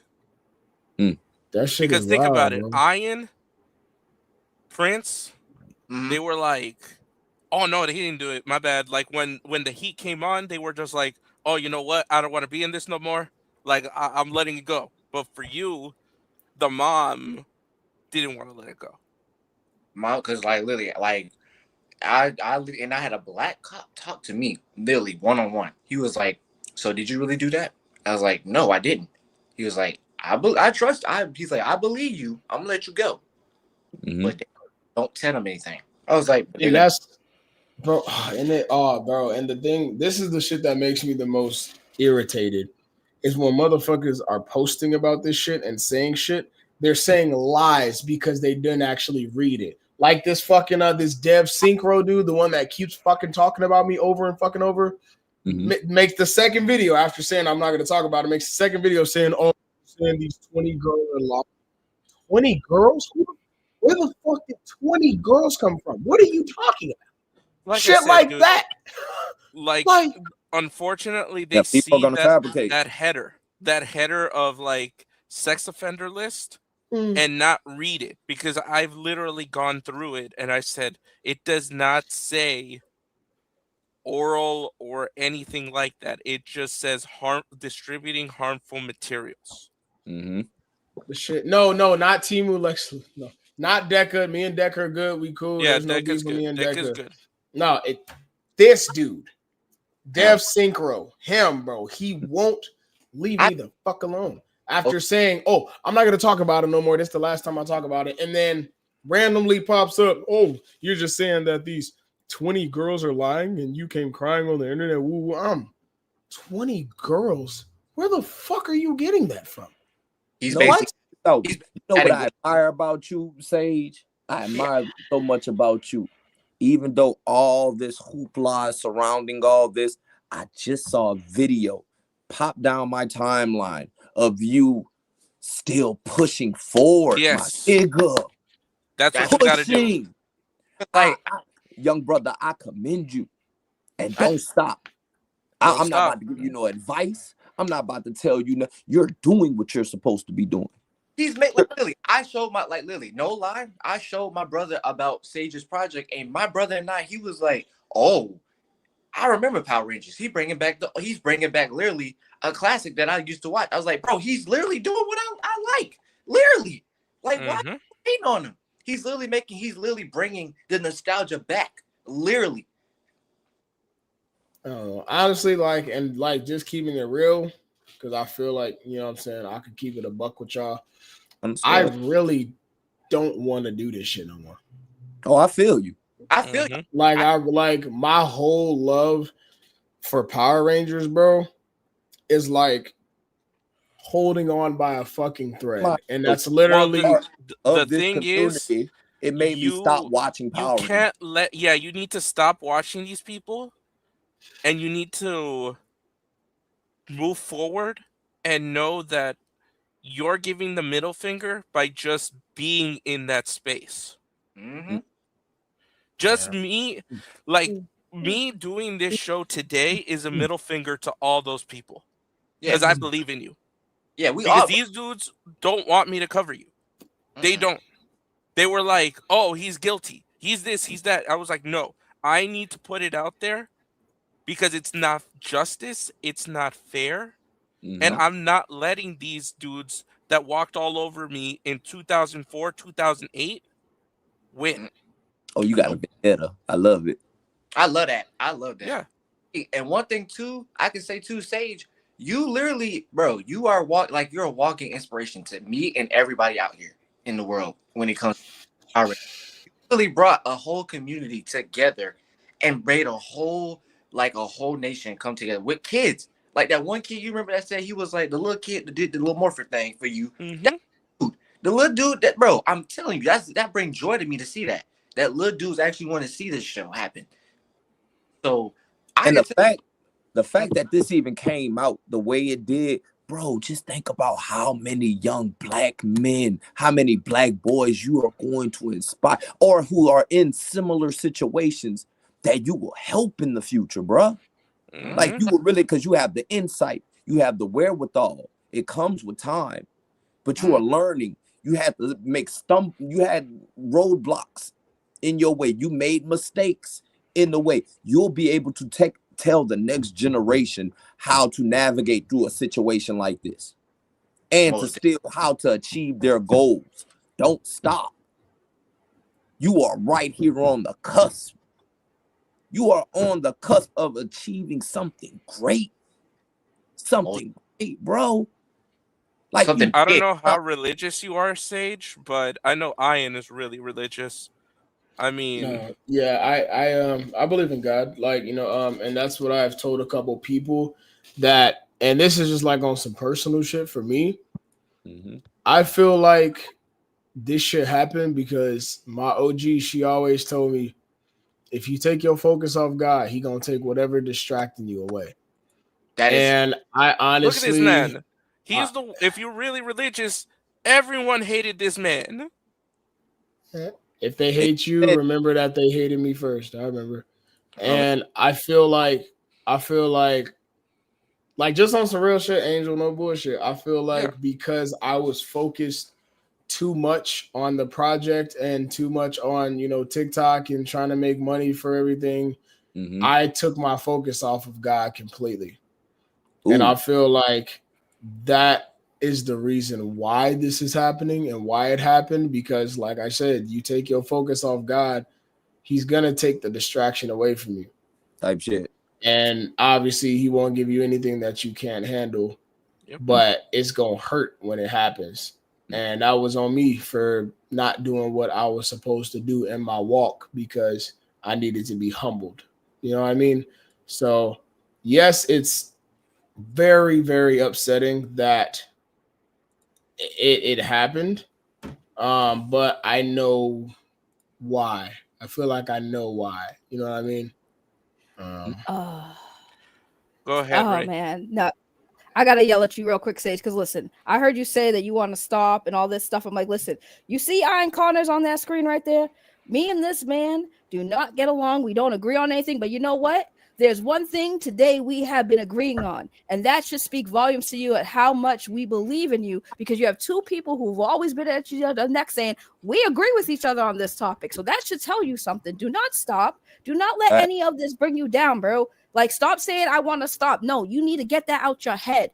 Like, the reason why they want you to stop, bro. I told you that when I was up here. They want you to stop. Never give in to your haters. Use them to fuel your passion more. Use that motivation to make you say, you know what? I'm going to prove all of them wrong. Let that goofball on TikTok keep running his mouth, because that's all he got. You're just content for him at this point. And eventually, he's going to get tired of the same thing. His audience are going to get tired of the same thing. So listen, stop watching these dudes. Tell all the people sending you this dude's video saying, oh, he's talking about you. Tell him to stop. I'm telling you, because I've seen. Bro, I swear I have. It pops up on my timeline now. Like, my whole algorithm is totally different now. You can tell your algorithm to stop sending you videos from this person. Right. That's what I do. You need to stop seeing it, because what it is you're seeing it and it's making you feel some type of way, as you should. I've had to learn that. I used to, let me tell you, when I started YouTube, every single day I would get online and I would type my name in the search to see who made a video about me, and I'd watch it. And you know what I would do? I did that for a reason. I was like, I wonder who's talking about me. Okay, I got this person talking about me. You know what I did? I used it to motivate me to make content out of it. I got monetized. You got to let your haters fuel you. Because at the end of the day, if you let them for a second think you're going to stop, when you were crying, they were sitting there laughing their asses off at your tears. They didn't care about you. They didn't care about anything you had to say about your brother. They said, oh, look at him using his brother for sympathy. That's the type of people that think like that. They don't see you as a person, Sage. But that's why I said, focus on the people here. Focus on what Ian Connor said. Focus on Prince down here. Everybody in the chat. You have a lot more people who are in your corner than you realize. Lean on that. Make that be your driving force. If you stop, you are letting everyone who still supports you down. For real. That's a real statement too. So I just want to say that, because, like I said, I heard that. I was like, ain't no way I'm gonna sit here and not come up here and kick your butt. And if I have to, I'll be in your DMs kicking your butt. If I ever see you say you're gonna stop, you don't stop till you're dead. Okay, that's an order. You feel me? And she supported the Amico. Shut the hell up! I can't stand you. Hey, bro, like on some G shit, like, you got this, man. Like, they go, hey, bro, they even hated on Jesus, and guess what? You ain't doing shit if you ain't got haters. Believe That's you're true. doing Jesus, the right Jesus thing. Christ had haters. They killed that man. He got haters. They killed him. Right? So, It's because he told the truth. He told Think the about truth, being blunt. Homie was being blunt about everything he said and stood on. right? He was exposing them, and they didn't like that. That's what Oh, it was. He was and exposing all them, and they didn't like that. He had power. He was growing. He was becoming Bruh. popular. They said, we Just can't like have Jesus. hey, all you doing is you right now. All you doing is you and what you want to do, and that makes people angry. When you are focused on your goals, when you are focused on your dreams. Look at the Rican Ranger nigga. He can't produce anything. He doesn't have a proof of fucking concept. You are moving forward. And I sat with that man for an entire fucking year, and that nigga produced nothing. Look at what you did In a in 4 year. months. Look at what And you're you going to did do it in 2 in years. 4 months. You have a suit in 4 months. Right? You have a whole suit. You were shooting in 4 days. Shooting in 4 days, Right. bro. Like you had things coming for you. It's just a setback, Sage. Just a Mhm. bump in the road. You're gonna get over that stupid bump. You'll cry about it, feel it, and then you know what? Don't stay there. Don't let it keep you there. Feel it. You're human, but don't stay stuck in that cycle because it's not gonna go away. You cannot change and control how people say or what they do. You can only control how you react to it. That's You control react to yourself. facts. And look, your suit is top tier, Lily. You said it yourself. You said, Lily, nobody cannot Lily touch your suit, and no one can. That suit you Lily had, you had the design laid out perfectly, and everything came to like Lily, your dream that you wanted it to be. And look at fact, you got the power system inside of it already down pat, man. like everything, Lily. I looked at the suit. I was like, yeah, this is literally everything that he said he wanted, and you got it. And look at it, boom. Came the next day, got the morpher too and everything. What? Yeah, I kind of want one. I'm not even gonna lie. That's What? kind of, I want one purple though. Purple. I want purple. Let me add to this. So like what Ray said, I don't agree with Mr. Connor as much in the past, right? But on this particular topic, we all agree on this. Like, you shouldn't give up, right? And I'm gonna go against the brotherhood of the thin blue line and say this: if you quit, you let that racist cop win again. And this is someone that worn a badge for like 24 years. So like for me to say that says a lot, right? So if you want to quit, you just letting him win. You're letting that system in Wisconsin win. Don't stop. Yeah, and you're probably not the only one that happened to either. Be the voice to those other people that's in your same predicament. If you're able to rise above all the BS, pursue your dreams, keep going for it. And that's your way of doing this to everyone else that held you back. So it's either you're going to quit and be the victim or rise and be the hero in this situation. Be the example for that younger kid that's going to watch your show, watch your stream. Let them know about your story and how you overcame it versus just cowering in the corner. I got nothing else for you, man, but I wanted to share that sentiment with you. Don't quit. There's a lot of people rooting for you. Once you figure out the situation and go from there. And I appreciate it. I say it here. Once you figure it out, we just DM'd each other not too long ago. DM me, let me know where you at, and then I'll pledge a dollar amount to add to that funding to get you going. Because that's how much I believe in the project. So there you go. I'm gonna cry. It's just so all right, sweet. So I'm gonna let you guys go, but yeah, just want to give you my 2 cents on that. Angel, if you could drop me down. Sure. Damn answer. I love answer. I'm gonna cry, bro. This sucks. And cry after that because I ain't gonna hold you. I was finna cry. Nah, I'm kind of tearing up. I feel bad. Like when I saw that video of Sage, I was like, oh no, like that broke my heart because like I've seen it happen so many times with good men being falsely accused of stuff, man. That shit sucks. And I made a video, Lily. I was like, because I did not want Lily nobody hurt my dog project. I literally made a stand. I made a video. I said, so if y'all, why is y'all hating on my brother project? Why? I just don't think people realize, like, not you guys, but just in general, that like They a hate you because motherfucker. they hate you. They hate you because they see your greatness and they literally see that you're out here making money moves and they're not. Yeah, That's why exactly. they're mad because And look like I said, you're not one of the first group of friends that are in that community, Sage. They Yeah. feel threatened by you. I just don't. I don't think people realize like how hard it is to, like, not you guys, but like the people that obviously haven't been in my depth of situation. I'll let you know firsthand.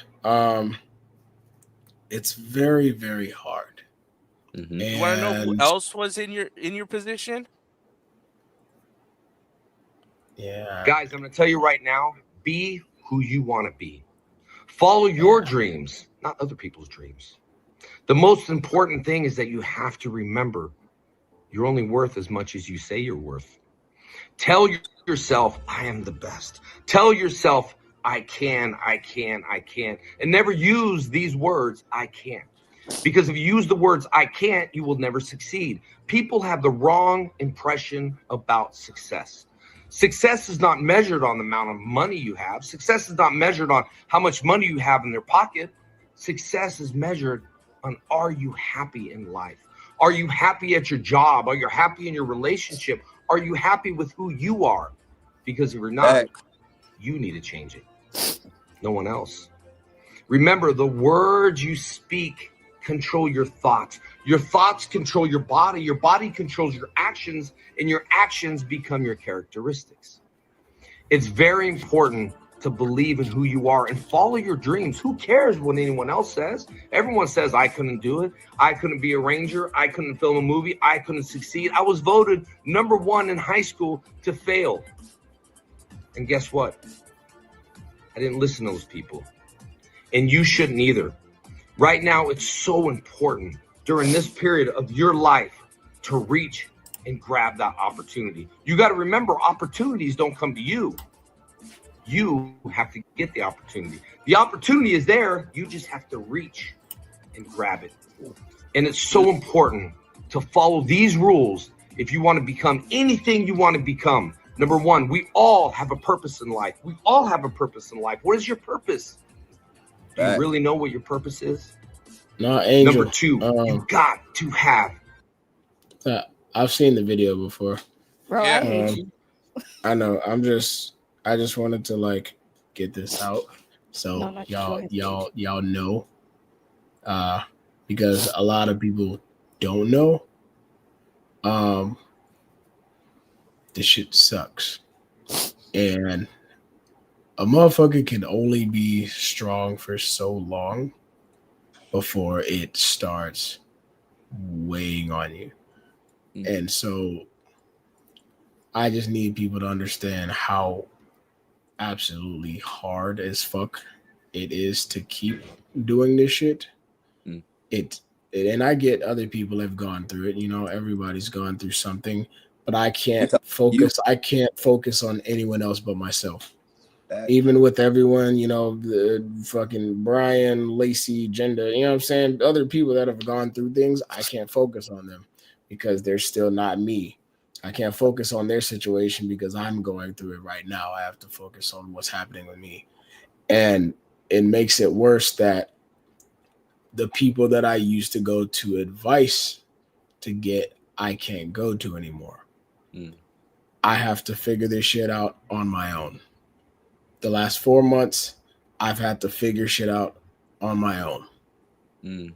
Walter used to always give me advice on shit and tell me what to do and how to do shit because he was smarter than me. Now,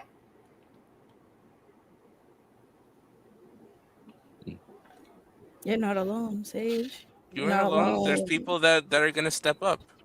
But I get what you're saying, like Answer right now, literally told you he will help you. But I get what you guys are saying. But right now, physically where he is, we're right here. But right now, bro, you could be in a room full of millions of people and still feel alone. This man feels alone right now. Trust We me, can we can keep reassuring him 100%. We can keep encouraging him, but at the end of the day, Sage, you have to pick you up.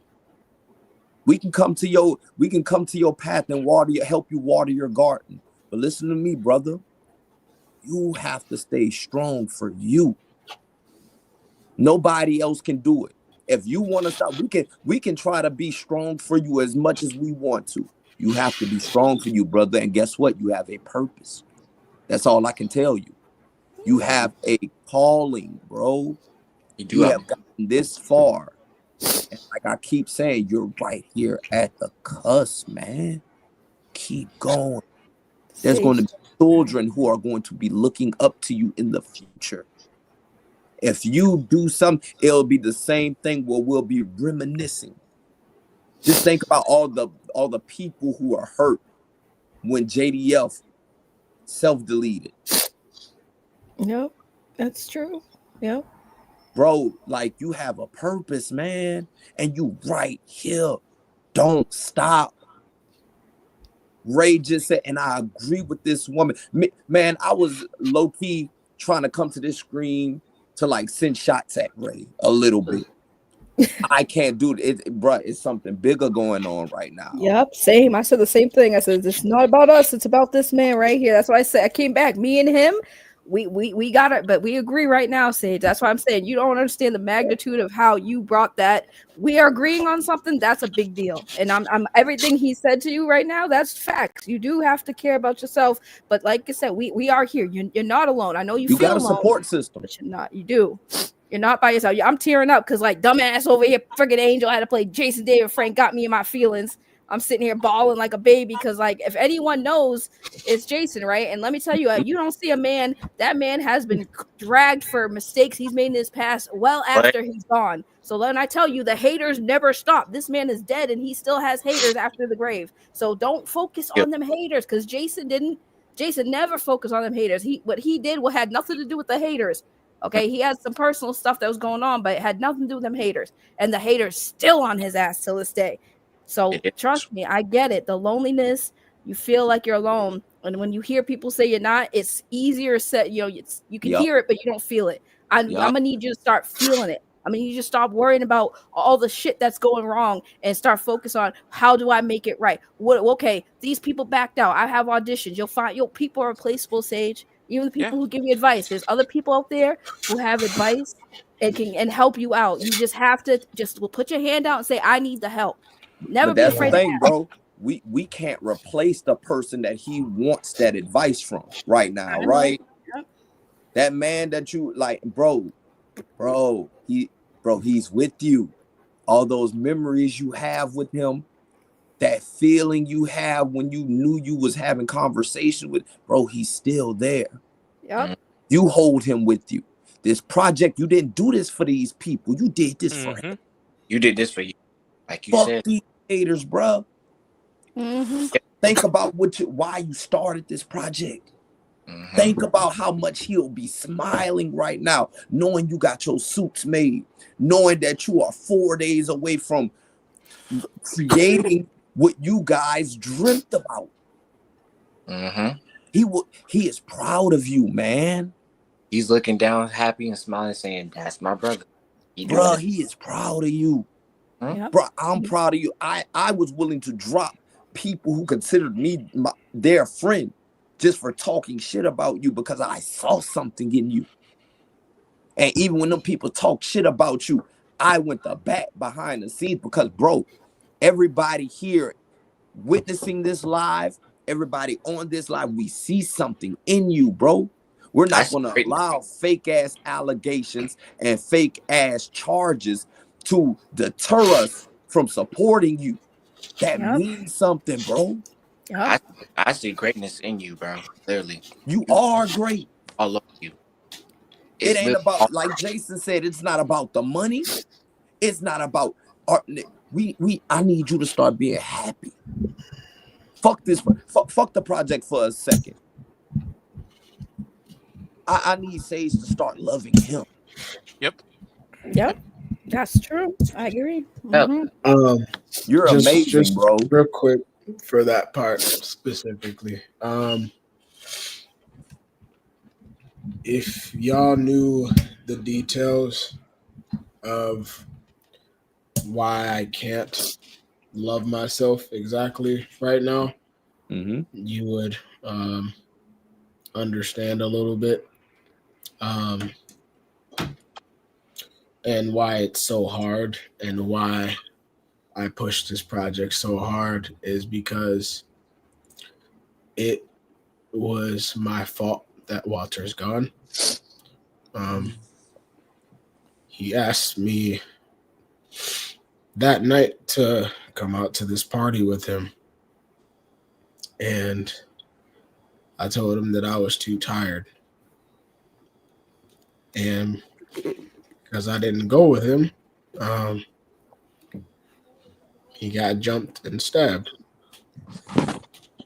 And if I was there, I could have did something. Sage, no, stop, Sage, stop right nope. there. Stop right there. Oh, Listen, I know exactly what you're going through. I went through that with my mom, and let me tell you, I felt the same way when my mom passed. She called me the day before they found her body. Okay. And I didn't answer because me and her was beefing. Now I had to come to terms with that. Like at the end of the day, you have to think when it comes, you don't know. We don't know when our time, when people's time is gone. We're here today, gone tomorrow. You can't predict when stuff happens. So you sitting here blaming yourself for something that you didn't know was going to happen. You can't hold that on you. You can't blame Yeah, man, yourself. that's heavy. Okay, That's too heavy. That's a right. That burden you you can't can't carry bear, that bro. because that's the thing. My mom, I could have talked to my mom before she died. I chose not to, not thinking that she was gonna be found dead the next day. Okay, and I had that same guilt. I had that same level of hatred. And let me tell you, don't hold on to it. My mom's been gone for like going on 9 years. Okay, almost a decade. And you have to start remember, we can't predict the future. Our actions and the time, you just like you're thinking that you don't want to go to party because you're tired. Who would have ever thought something was going to happen like that? That's not on you. You can't hold that. You have Trust to me, let that go. I hear what you I guys say. promise you, Hold on. Sage, it's So not your Sage, I fault, brought love. on my partner, Drew. This man is one of the best people on the planet, and I really want him to speak. Drew? I love you, Drew. Hey, hey, what's going on, Ray? It's good to see everybody. So, I kind of got filled in what's going on a little bit. Answer. Wow, what a situation. The thing about it, I don't know how they do things in Wisconsin. But back home in California, the thing about it, I've seen people with similar charges like this before. And I know the number one thing you want to do if you have not done it yet, not sure, young man, but you definitely want to seal your record. You want to get your record sealed is one of the first things you want to be working towards. And I'm going to tell you why. Because once the record is sealed, no matter if you get a lawyer and you guys go and fight this, the sealing on the record will protect you at all times. And that should be your first step, is to get the record seal. Secondly, if lawyer will take your case and you guys are able to do this, make sure that the lawyer you get is willing to fight rain, sleet, or snow. Make sure that they are very good in this background. When you take on a lawyer like this, you definitely want to make sure that they are top shelf, if that makes sense, when you bring them on. And if in Wisconsin they allow you to, definitely appeal this case, it's several years old from what I understand.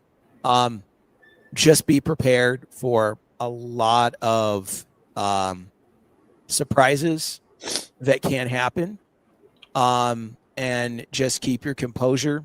That's really the greatest thing I could tell you, is keep your composure about everything.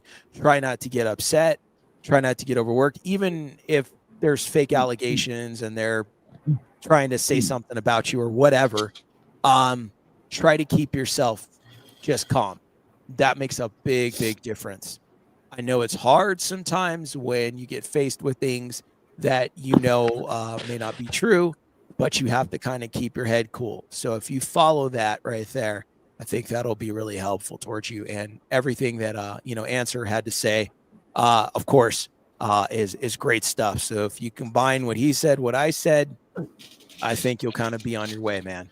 And then Drew, he wants to give up, like everything. Like we're trying to encourage him not to. Oh, okay. I'm sorry I wasn't tuning in the show. I had to take care It's of okay. some family stuff real quick. No, it's okay. But okay. Here's the thing, buddy. You mean a lot to people, more than what you know, and your life is very, very valued. I would strongly encourage you not to take that path. Now, you're talking to somebody that's actually attempted this at one time when I was 19 as well as 17. And when I look back at it, it was one of the worst decisions I ever made. I mean, I'm still here, but the thought of that it could have gone down another way would have really messed up a lot of things for the future that I ended up having.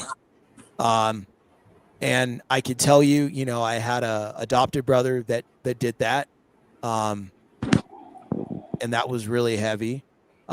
Recently, I've had 2 friends that have done it and leave behind children as well. And, the thing about it is the damage that it'll inflict on your family, your friends, and of course yourself is really, really heavy, man. God has a purpose for you. Just because you're dealing with this situation does not mean life is over. That means that life is just beginning for you right here. So Drew has been in the entertainment field. He's made movies before, Sage. Just because one person who was big, like, isn't there right now, so he's in a situation right now. Like, imagine if you were doing a movie right now, Drew, and then because of allegations, OG Silverback dropped out. Okay. Like, you don't stop just because of that. I appreciate you guys for giving me like the advice and stuff. I'm I don't know, whenever I talk about the topic, I just get like really like fucked up. So like my mental isn't too good right now. But I do appreciate you guys. I get what you're saying. I'm trying as hard as I can, but it is very, very depressing and traumatizing for me. And I just want to I want to just kill it, honestly. Bro, it's not your fault, bro. I understand what because I know it's much deeper than this project, y'all. Like it's way deeper than this project. Like this man is dealing with like something very heavy, bro. Like I'm gonna share an experience with you, right? Ian, tell you. I do have to. I was supposed to be gone like 15 minutes ago. I feel but I mean, Angel, I always appreciate you, bro. Gotcha. The rest of you guys, I'll thank you. forward you some people's contacts that might be able to help. Okay. I appreciate it, y'all.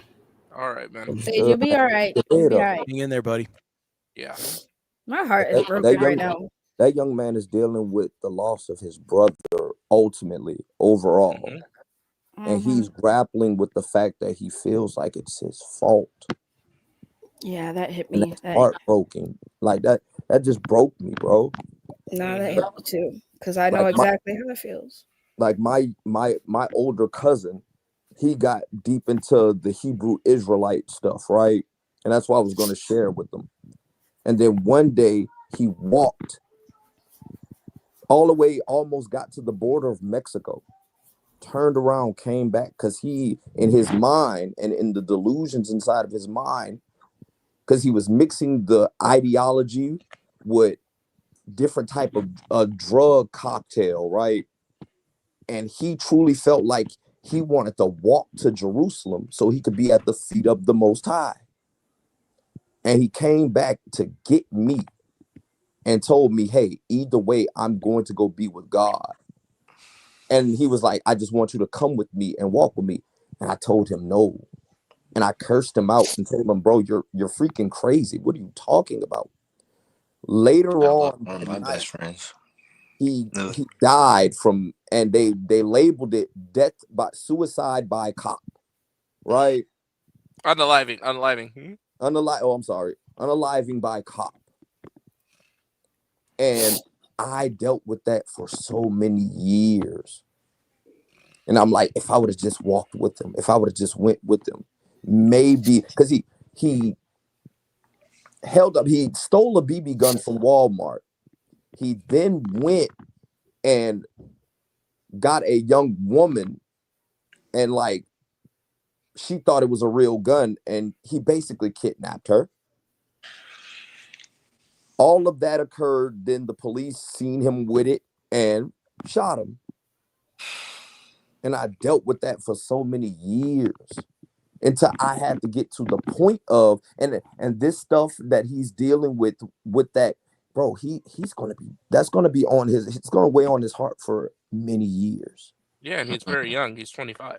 Understood. Mm-hmm. It's nothing we can really say. We can just keep on encouraging him, Mm-hmm.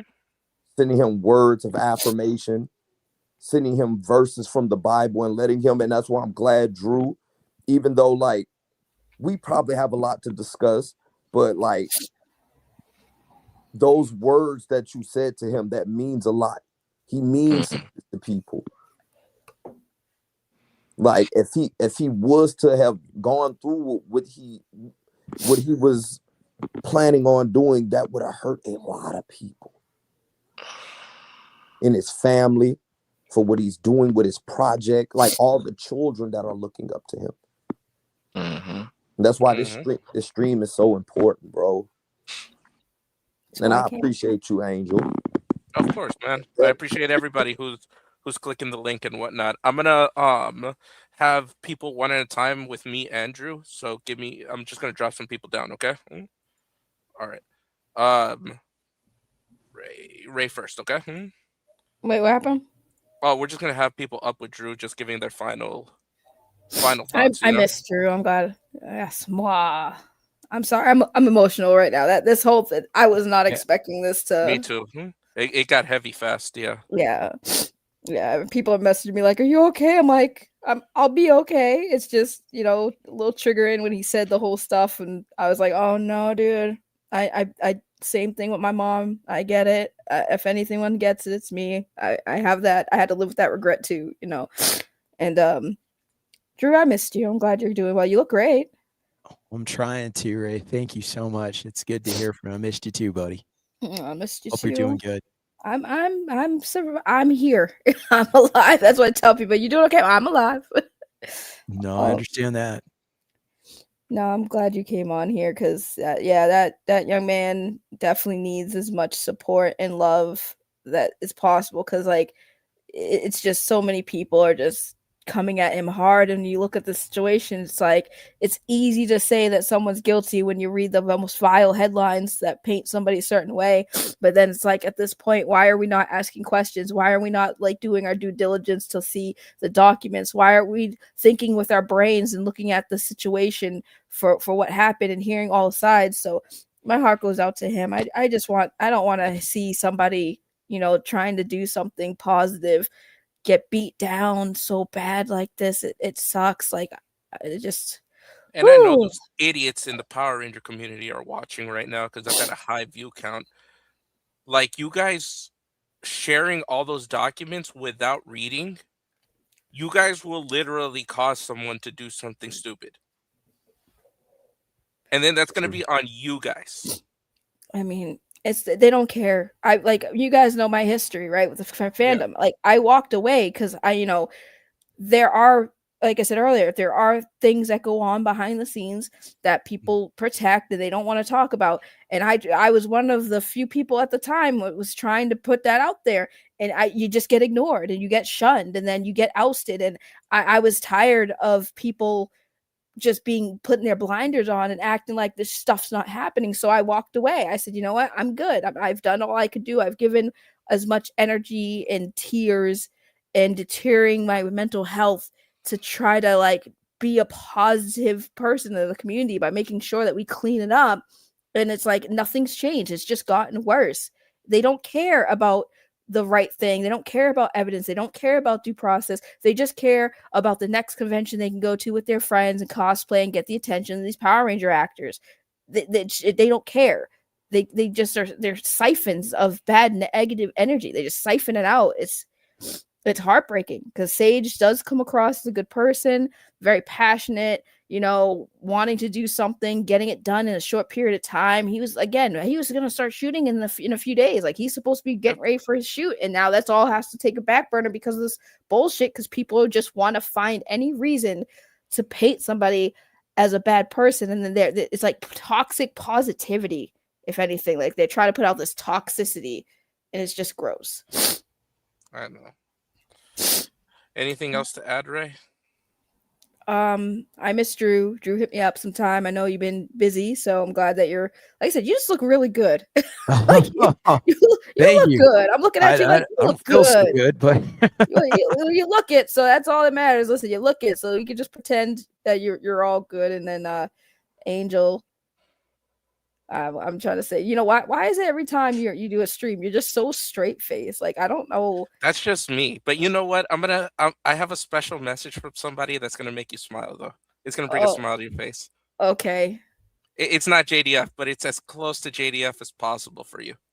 Oh, don't do it to me. I swear to God. I know what it is. People are going to steal their stuff, right? And again, I understand it. Piracy's massive. It's over 30% of lost lost profit in the game industry. I get it. You'd have to format it. The game, listen. Tommy Tallarico is the sweetest guy I've met. I love him to death. He is a good friend. Did he give you a ride at his Ferrari too? Oh my freaking God. He would have if I went to California, but we're actually, so here's an exclusive before I go. There is going to be a meetup at some point with the OG Intellivision people. Hopefully we'll get together with Tommy, because Tommy is a very nice man, very sweet guy. He's very passionate. Why you got to do this to me? I can't stand your ass. The whole time this stream, he's just straight, serious, looking like he want to punch the friggin' screen. All of a sudden, he want to bully me. I got to go. Put me down the back. Bring some. Drew, I love you.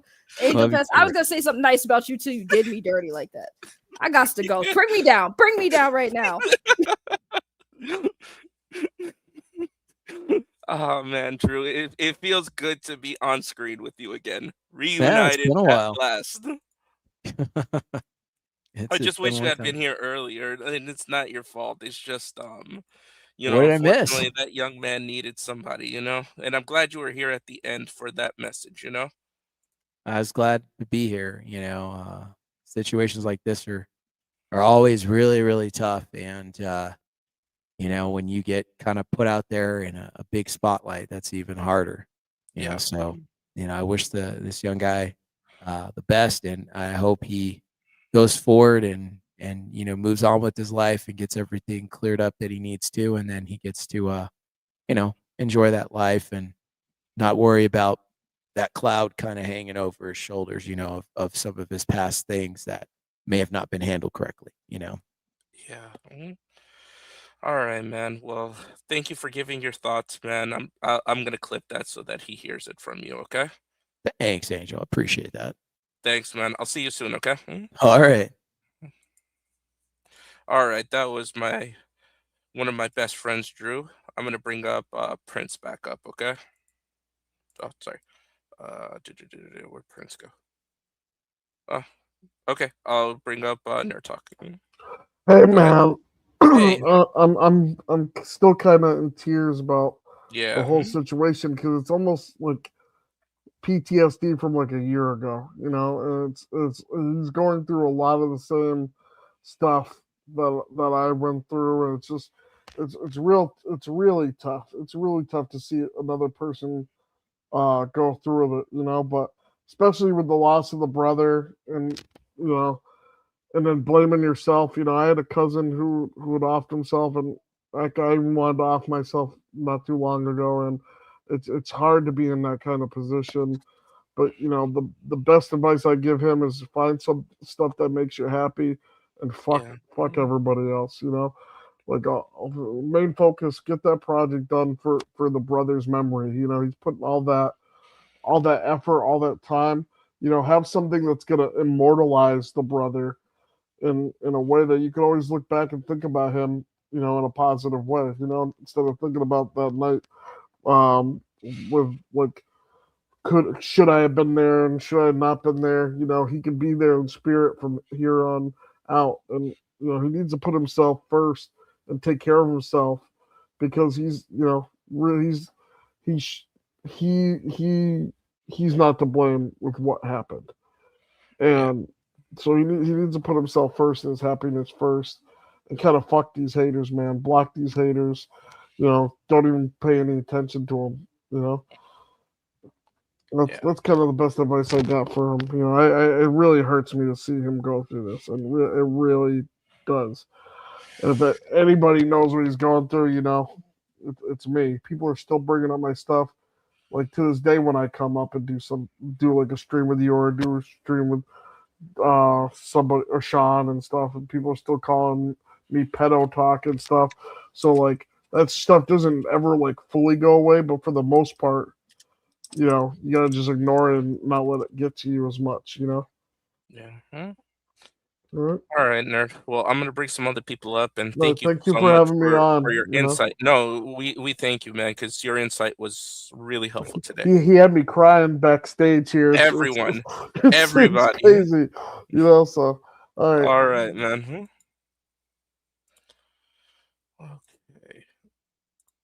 Okay. Let's give your final words to him, and you can. I know you wanted to say some stuff to Drew, but he Yeah, had I to know. drop off. But we'll have a convo with him. You know. 100%. And even then, I just want to like sit here and like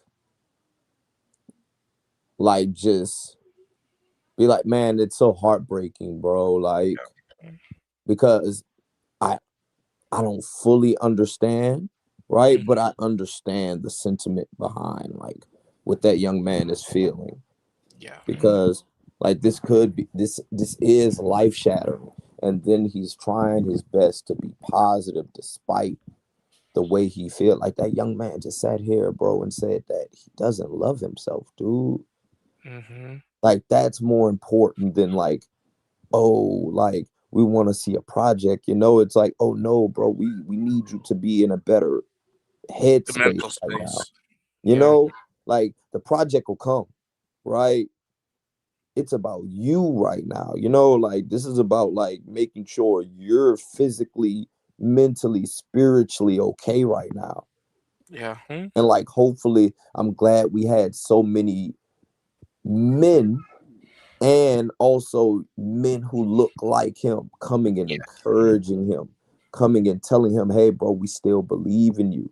Don't stop. Don't like keep pushing forward, keep persevering. And it's so important that he got to witness this tonight, because guess what? These things are going to still bother him. But at the end of the day, it's important that he felt that support. He felt that from people who don't agree with each other all the time, people who are at odds, people, and we were all able to come up here and set aside all of our, even in the chat, bro, everybody set aside all of our differences to come together to support this young man. And that's what is important tonight. It's not about drama. It's not about our own feelings. It's not about any of that. It's about, man, making sure that this man is okay at the end of the day. Exactly. And I'm glad you said that, Ian, because I mean it's important because you know, you might not get along with all these people, they might not get along with you, but at the end of the day, we all came together for a young man, and really he is a young man. Like he looks old, or he may speak like a man, but that is still a young kid right there. He's only 25. He's like fresh adult, you know? And he's going to inspire so many people, bro. Like he's going to he's basically raising the next generation of Power Ranger fans right now. Yeah. He's what they're looking forward to.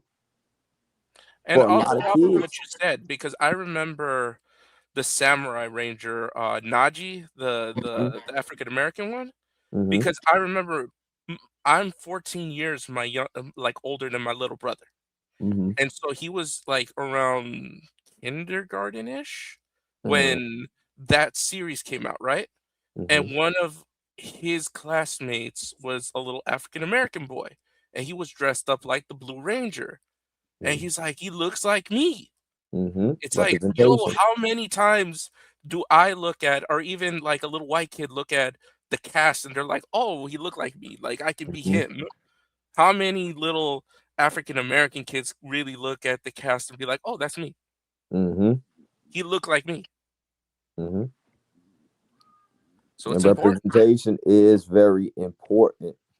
And also just being someone who's like willing to step out in front of like the world and be like, hey, this is my dream. I'm going to make sure I execute this dream and I'm going to not stop. And the fact that this man is like he's at the cusp of it. You know what I mean? He's Yeah. right there at the He has door. a suit, people. He literally has a suit that he can put on. How many of these fake creators don't even have a helmet? Mm-hmm. They don't have a actual, they have a concept. They Yeah. don't have it flushed out. They don't have it moving to the stages of, oh, we're about to move into production. Like I've got a venue that I can film at. And that he's moving towards creating the product.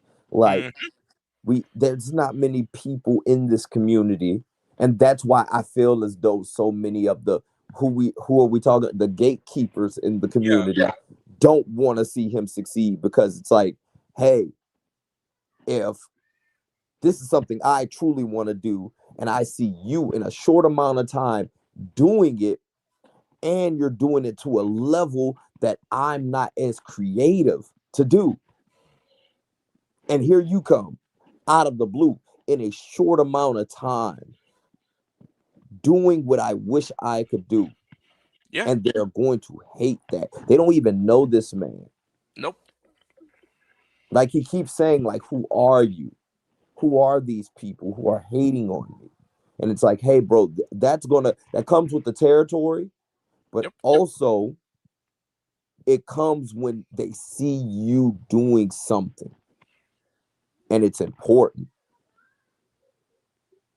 He's farther along than some of the Power Ranger actors in projects. The Order. Mm-hmm.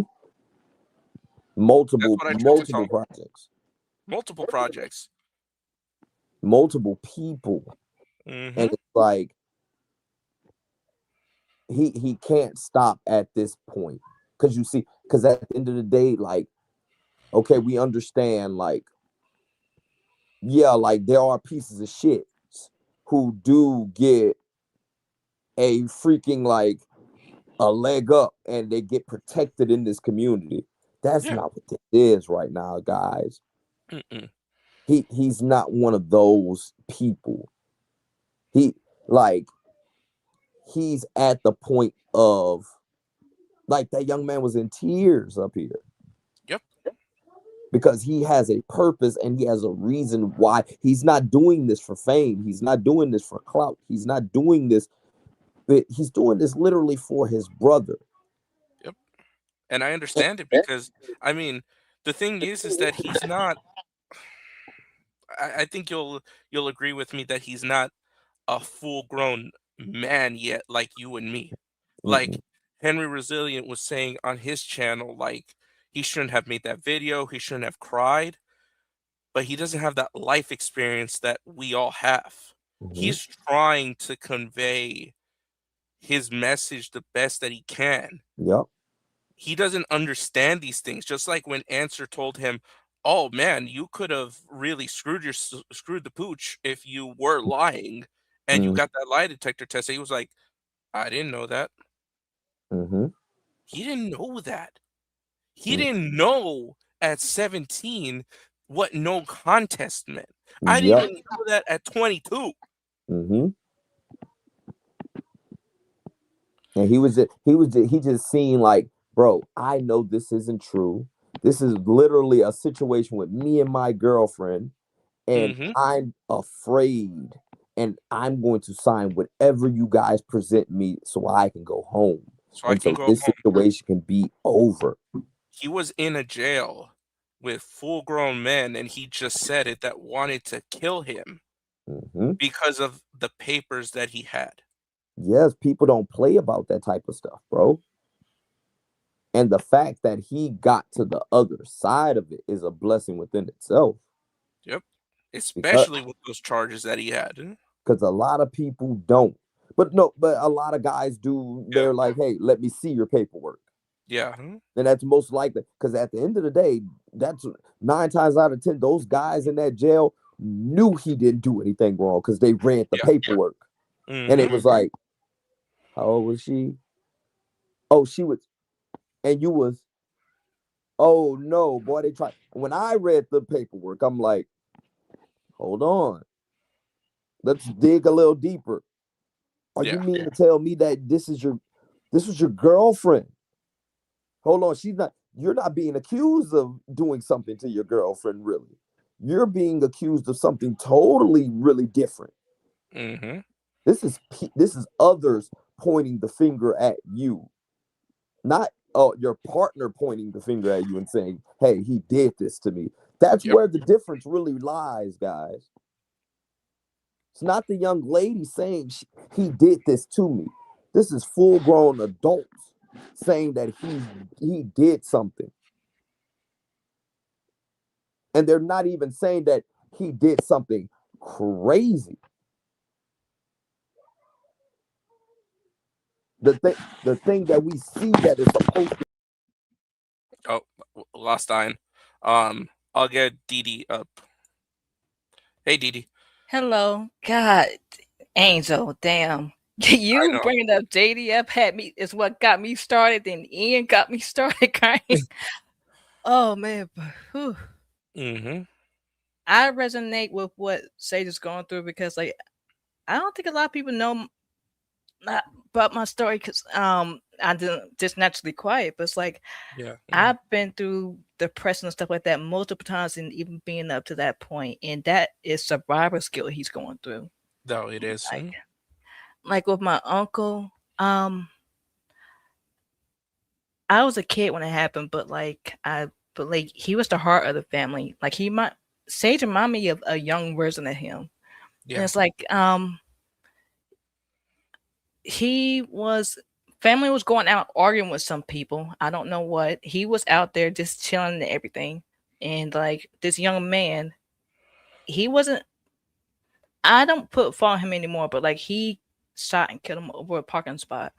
But like my family was there, a lot of people, just like it broke the family and everything. And like I felt survivor's guilt because like he was watching me before all that happened.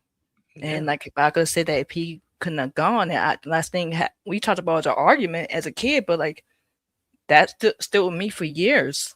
And like that depression and stuff like that, like I'm a smiling and happy person now, but it's like to the point of like I've survived multiple times and stuff like that, so I understand what he's going through. And it's like this fandom here, I've been in it since like with Team JDF, like through just my fiance actually got me onto the team and everything. But it's like after learning about the truth on the inside of it, you can't unknow the stuff. You can't unknow all the gatekeeping and all the other stuff. And I wasn't even Team JDF. I'll be honest, because back then, like around 2004, 2008, when I first got into it, I didn't have a car of my own, so I couldn't be part of the team. So I wanted to be part of it, but I wasn't part of it. So then I went to my first PMC, and I remember I seen like all these dudes in the community that I've watched on YouTube and whatnot, and I went up to them. None of them wanted me. Oh wow! They didn't want to know me. They didn't want to talk to me, and I was just like, all right, cool. Like that's why I'm remembering it now, because I'm like, now I see most of them like struggling to get viewers, struggling to do this, struggling to do that. And I'm like, now where are you? Mm-hmm. And it's like, and add on to what Ray said, like, because like I've seen this stuff happen, like with a certain actor that she won't say, like that she brought Yeah. up. Like I had a whole different username before this, and it's like I started speaking out on it, but to the point of the fans and the fandom toxicity getting harassed to the point of almost getting doxxed. I left the fandom completely for years, like maybe 3 or 4 years ago. I came right back into it because like I still have a love for it. I'm walking on in Jason's memory of what he accomplished It's and hard did. to not love this community. It's not, I mean, it's hard not to love this show that brought so much happiness. It's just the community that like pisses me off. No That's the lies thing told. about it. Like I And hate the gatekeepers. I hate all these people that like that that support all this stuff. Because like I said, I've been in it for a while and I've heard about the Blake stuff for so long. I heard about the Austin stuff. I heard about all this stuff, but everyone wants to keep it quiet because it's not positivity. Y'all are being toxic positivity. right, because I never said, but Austin was rude as hell to me before and everything. It's like I'm not surprised. Yeah. Like it's like I don't care. You hold up these people to a pedestal, but they're still human. They're still gonna scheme like they're still gonna fuck up.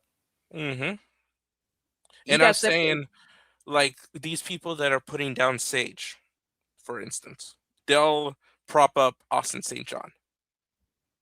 And Austin St. John literally is guilty of defrauding the government, the US government. He defrauded you and me.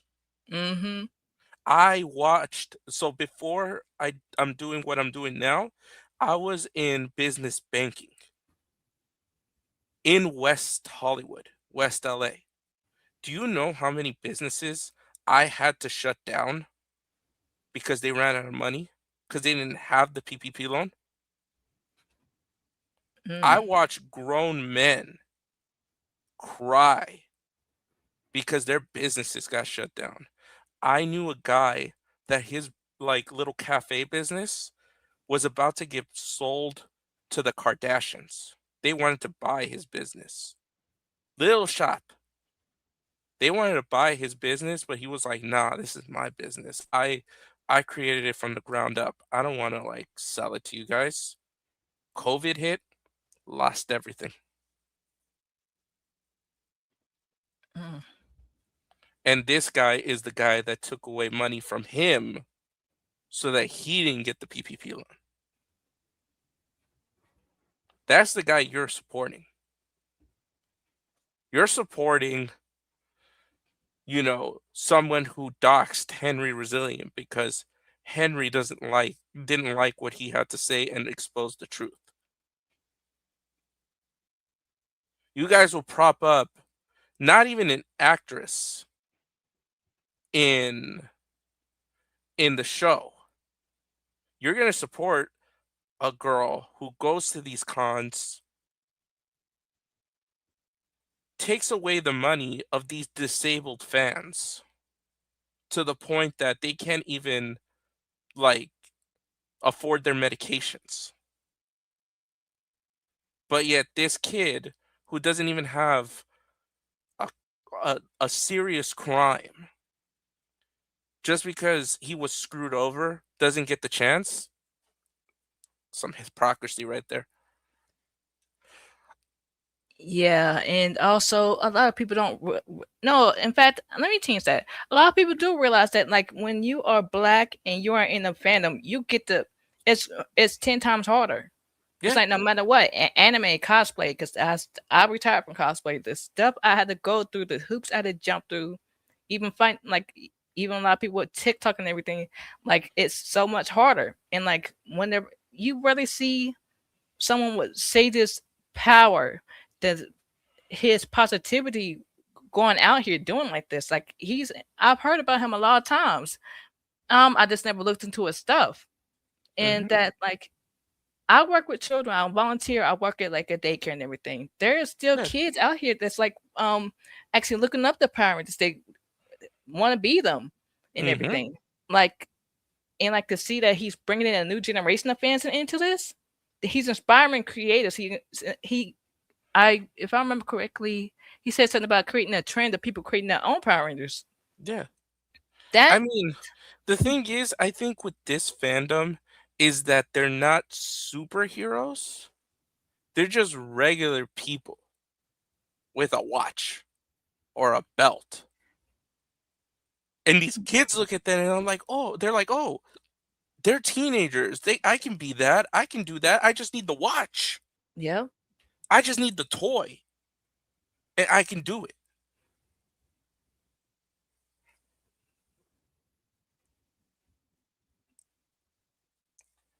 Amazing.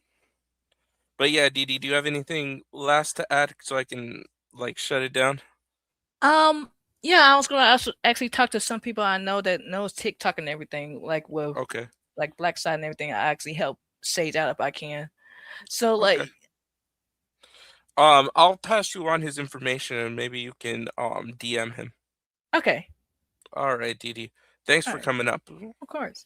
All right. Bye-bye. Ian, do you want to give your final thoughts? Because I'm right in the process of feeding children. Oh, But I'm sorry. no, you good. You good, man. I Yeah. don't. But If you want just like your final words to Sage, like that you can try to Sage, man. yeah. Let me sit down real fast. Sage, man.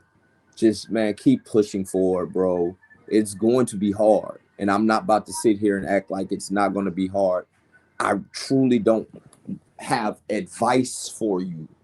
All I can tell you is keep moving forward. You have something to bring to the world.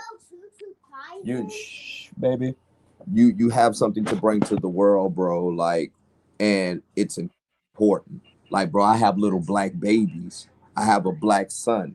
He can 100% deal with the exact same thing that you're dealing with, the things that I've dealt with, and we need positive role models who've been through these things to stand up for young boys, to stand up even for young girls. And you are appreciated, bro. You are like a gem. And one more thing before I go, bro, I Yeah. would like to issue out a public apology to Drew Danger. I understand the things that I've said in the past are wrong. I don't make excuses for what I said, and I'm truly not here trying to justify what I said. But I wanted to come and make a public apology before we go behind the scenes, and I apologize to him because the disrespect I gave to that man was public. So it's only right that I come to the public and apologize to him. I wanted to do after I actually apologized to him, but I think that I should do it first publicly because the disrespect was given publicly initially. And I'm not asking Drew to forgive me.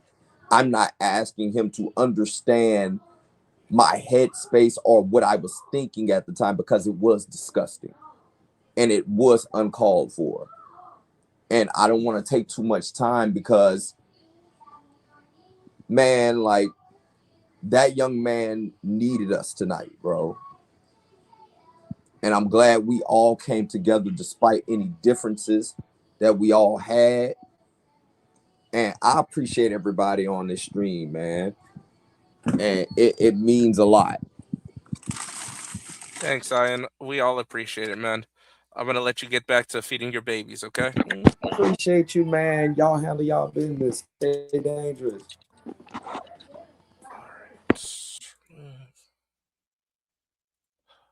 Answer some final thoughts for you. All right, final thoughts for the night. Don't let a traumatic event stop your potential growth. When I was 17, I lost a good friend of mine that I trained with in the martial arts because I didn't go to a basketball game that he went to. And unfortunately, he was jumped after the game. And unfortunately, 5 people unalived him during that circumstance. And that gutted me for years. It took a while for that those wounds to heal. And like recently, I took a martial art test, and my instructor came up to me and says, "Which form do you want to do to start out your test?" And I said, "Well, I want to do this form because my friends like that form." And I honored him by continuing that journey in the martial arts, right? And then when I got to a certain point in my life where I was more financially stable, I created a scholarship fund to help sponsor other kids to get into the martial arts and pursue their dreams and ambitions. And I named it after him. And that was my way of honoring him. Young Sage, this is how you could honor your brother memory. Complete the project, and then in the credit scene, put some outtakes of your brother, some of those personal videos, and you guys talking and planning about that project, and make it a reality, not only for him but for you. And you'll have that to look back when you're thinking about him, like, "Hey, bro, we did it," versus the what if. So, respectfully, you don't have to take my advice, but don't let the haters win. Continue with the project. If you need to take a tactical knee and look to your left, to your right, and look at the horizon, that's okay. But just don't stay there. You got to stand up and keep moving forward. I wish you all the best, and I hope it works out. Reach out to me, and we'll talk behind the scenes. And I'll pledge $1 amount to help that project going because we all believe in you. Thanks, Answer. All right, everybody. So we've all heard from people, and I mean, it's hard. It's hard. I mean, when my dad died, he was hiking and he had a heart attack up on a mountain hiking, and he was all by himself. And I haven't told anybody that except for my wife because she was there. So my dad called, and I was so tired, and my phone was off. I didn't pick up the phone, and I didn't get a chance to talk to my dad. And sometimes I thought to myself, oh, like if I had picked up the phone, maybe my dad would still be here. But it was a widowmaker, so even if I had picked up the phone, nothing would have happened. Like I would not have been able to make a difference. So that's what I always think of. And I'm just like, yo, like there's not much that we can do whenever stuff like that happens. The only thing that we can do is just keep living for the person because they might not be here, but we are. So if in a way carry on their legacy, carry on their message and be of use that way. That's what I always tell myself. So I'll close out the stream with the one man himself. Sorry if I make you guys cry, but I think it's a good way to close out the stream. When your mind is so dark and the light doesn't show, the path disappears, then you don't know where to go. I locked my mind up for so many years, it's like my heart doesn't even have tears. Day after day, pain after pain. I don't want these feelings, something I don't want to gain.